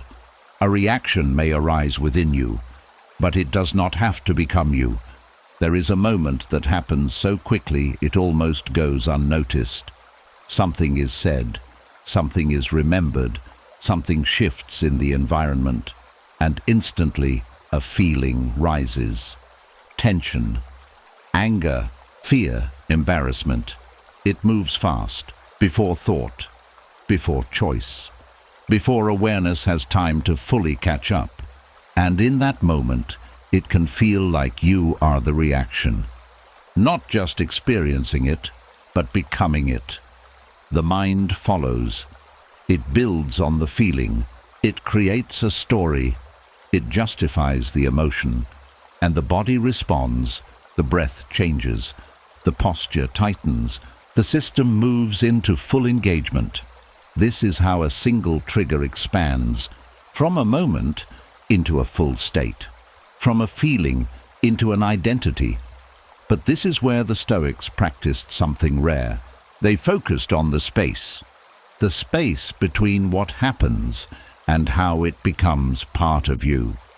They knew that the first reaction is not always within your control, but what follows is where freedom begins. This is not about stopping the trigger. It is about not becoming it. You begin to notice that moment more clearly. The instant something rises, the shift in your body, the pull of the emotion, and instead of being carried by it immediately, you pause, even if only for a second. You create space. You recognize, this is a reaction, not my identity. This simple awareness changes everything, because it separates you from the experience. You are no longer fully inside it. You are observing it. The feeling is still there. The sensation is still present. But it is not taking over the whole of you. This is where control begins to return. Not control over the feeling, but control over how deeply it spreads. You allow the reaction to exist without feeding it. You notice the thoughts that try to build on it, and you let them pass. You feel the urge to act on it, and you give it a moment before deciding. This is restraint. Not suppression, but space. And in that space, something powerful happens. The reaction begins to soften. The intensity decreases. The body does not escalate as quickly, because it has not been pulled into a full cycle. The Stoics trained this through practice. Again and again, they returned to that space.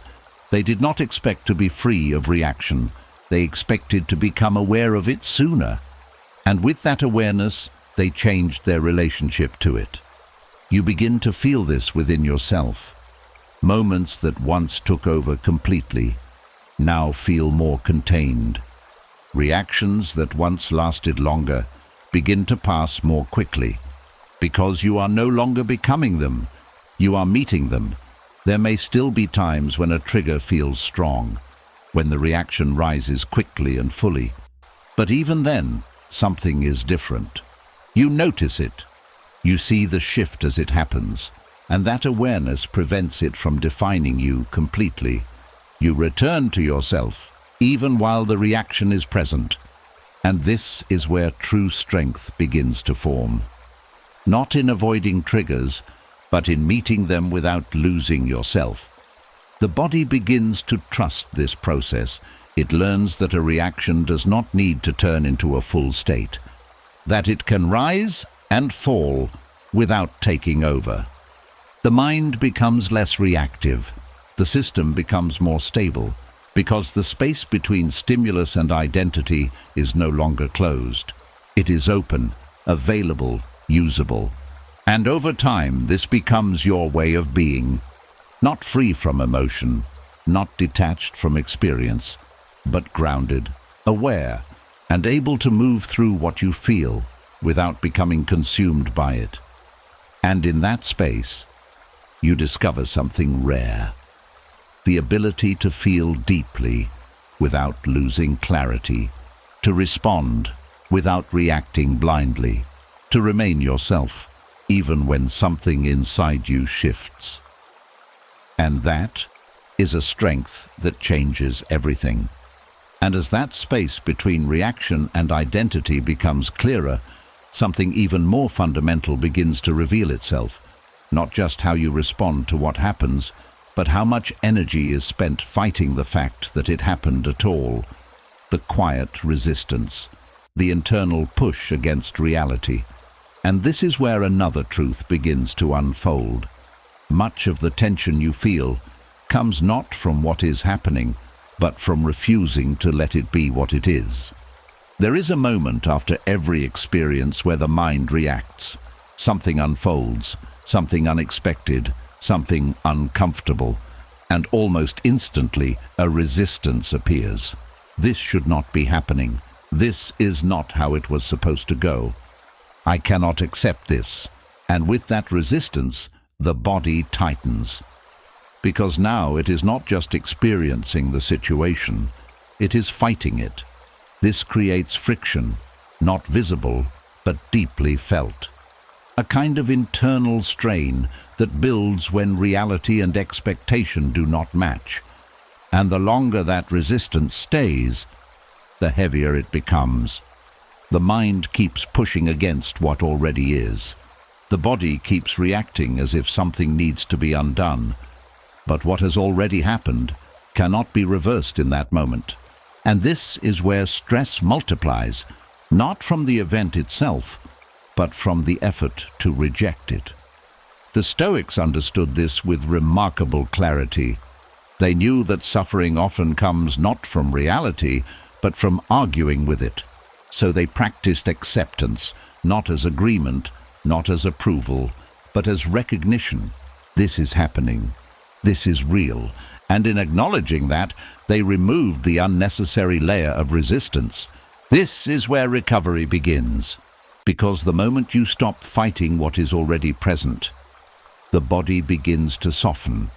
The tension that came from pushing against it starts to release. The system no longer needs to stay in conflict. You begin to notice this within yourself, how quickly resistance appears, how strongly the mind wants to reject what is uncomfortable, how naturally the body follows that resistance into tension. And instead of continuing the pattern, you pause. You allow the moment to be what it is. Without adding a second layer of struggle, you feel the discomfort, without labeling it as wrong. You observe the situation without immediately trying to change it. You recognize that acceptance does not mean giving up. It means removing friction. This changes everything. Because when the mind stops arguing with reality, the body no longer needs to stay activated. The breath becomes easier, the muscles soften, the system begins to regulate, not because the situation has changed, but because your relationship to it has. The Stoics practiced this again and again. They returned to acceptance in every situation they could not control. They did not waste energy resisting what was already happening.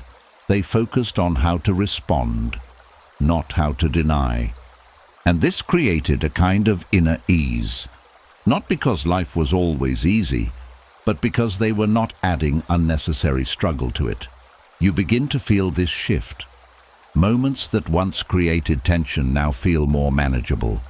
Situations that once caused frustration now feel clearer, because you are no longer fighting the fact that they exist.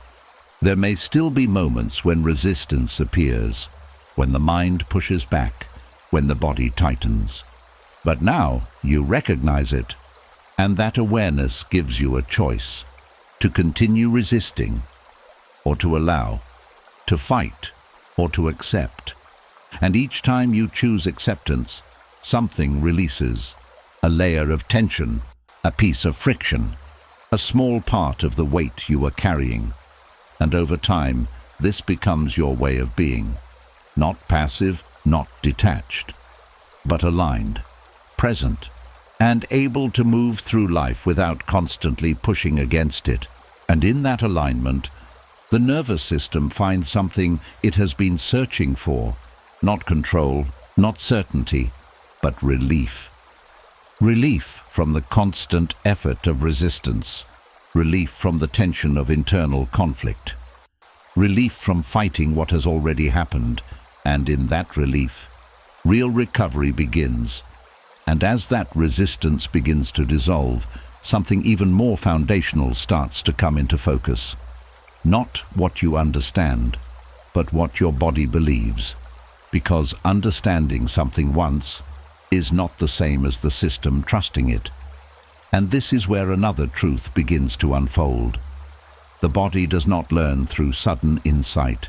It learns through repetition. There is a moment many people search for, a breakthrough, a realization so strong that everything changes at once. A single shift that finally makes everything feel safe, calm, resolved. And while insight can open the door, it does not always carry you through it. Because the nervous system does not change in one moment. It changes through experience, repeated over time. You may understand that you are safe. You may see clearly that a situation is no longer a threat. You may even feel calm for a short time. But then something small happens, and the old reaction returns. The tension, the alertness, the familiar pattern. And this can feel discouraging, as if nothing has changed. But something has. The mind has learned.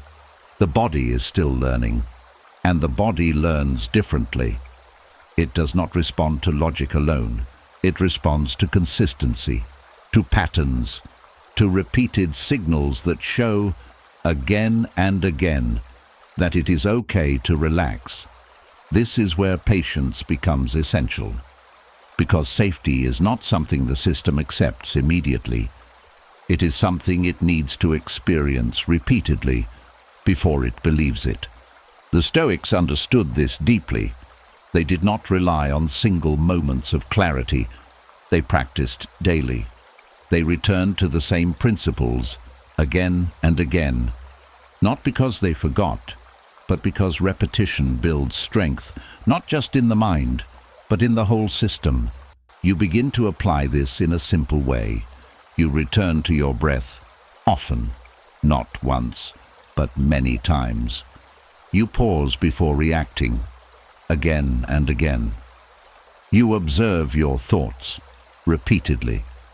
You allow moments of stillness, consistently. These actions may seem small, even insignificant at times, but they are not. Each one sends a signal to your body, a signal that says, this moment is safe, this breath is steady. This reaction does not need to escalate. And with repetition, those signals begin to form a pattern. The body starts to recognize it. It begins to expect it. And slowly, it starts to trust it. This is how belief forms in the nervous system. Not through words, but through experience. There may still be moments when the old pattern appears, when tension rises quickly, when the body reacts as it used to, but now you meet it with the same response, again and again and again. You do not rely on one moment to change everything. You build a new pattern over time. The Stoics practiced this kind of training with discipline and patience. They understood that strength is built through repetition, that clarity deepens through practice, that change becomes stable when it is reinforced consistently. And this is what begins to happen within you. The body starts to respond differently, not all at once, but gradually. The reactions become less intense, the recovery becomes quicker, the baseline begins to shift. Because the system is no longer receiving mixed signals, it is receiving consistency. And consistency creates trust. You begin to feel this in small ways. Moments that once felt overwhelming now feel manageable. Situations that once created tension now feel less activating, not because they have changed, but because your response has become steady. There is a quiet confidence that begins to form, not from forcing change, but from seeing it happen slowly through repetition. You trust the process because you are part of it. And this removes pressure, because you are no longer waiting for one moment to fix everything. You are building something that lasts. There may still be impatience, moments where you wish it would happen faster, but now you understand something deeper, that what is built slowly holds stronger, that what is repeated becomes natural, that what is practiced becomes part of you, and over time, this becomes your foundation. Not sudden change, but steady transformation. Not dramatic breakthroughs, but quiet, reliable shifts. And in that steady rhythm, the nervous system begins to believe something it once questioned. That safety is not temporary, that calm is not fragile, that peace is not something that disappears, but something that can be returned to again and again, until it no longer feels like effort. And in that belief, true recovery begins to take root. And now, something inside you is quieter than it was before. Not because life suddenly became easy, but because you are no longer fighting it the same way. You have seen how the body holds what the mind repeats, how urgency, pressure, and old patterns keep the system alert long after the moment has passed. You have felt how thoughts can tighten the chest, how resistance can exhaust the mind, how silence can feel unfamiliar, until you stay long enough to trust it again. And slowly, something shifted. You stopped chasing every thought. You stopped reacting to every signal. You stopped turning every discomfort into a crisis. You began to pause, to observe, to return, again and again, until calm stopped feeling like something distant and started feeling like something you could access. Not perfectly, but consistently. This is what real strength looks like. Not control over the world, but steadiness within it. Not the absence of reaction, but the space to choose your response. Not a life without pressure, but a system that no longer breaks under it. And if you felt even a small shift tonight, hold on to that, because that is how this work grows, quietly, repeatedly, until it becomes who you are. Now I want to hear from you. Drop a comment and write, "I return to calm." Not for me, but as a signal to yourself. A reminder that no matter how far the mind drifts, you know the way back. And if this kind of clarity speaks to you, if this is the kind of strength you want to build, make sure you subscribe and stay with this journey. Because the more you return, the more this becomes your nature. And one day, without even realizing it, you will move through the same world with a completely different mind, a quieter one, a steadier one, a stronger one. Rest now. You've done more than you think.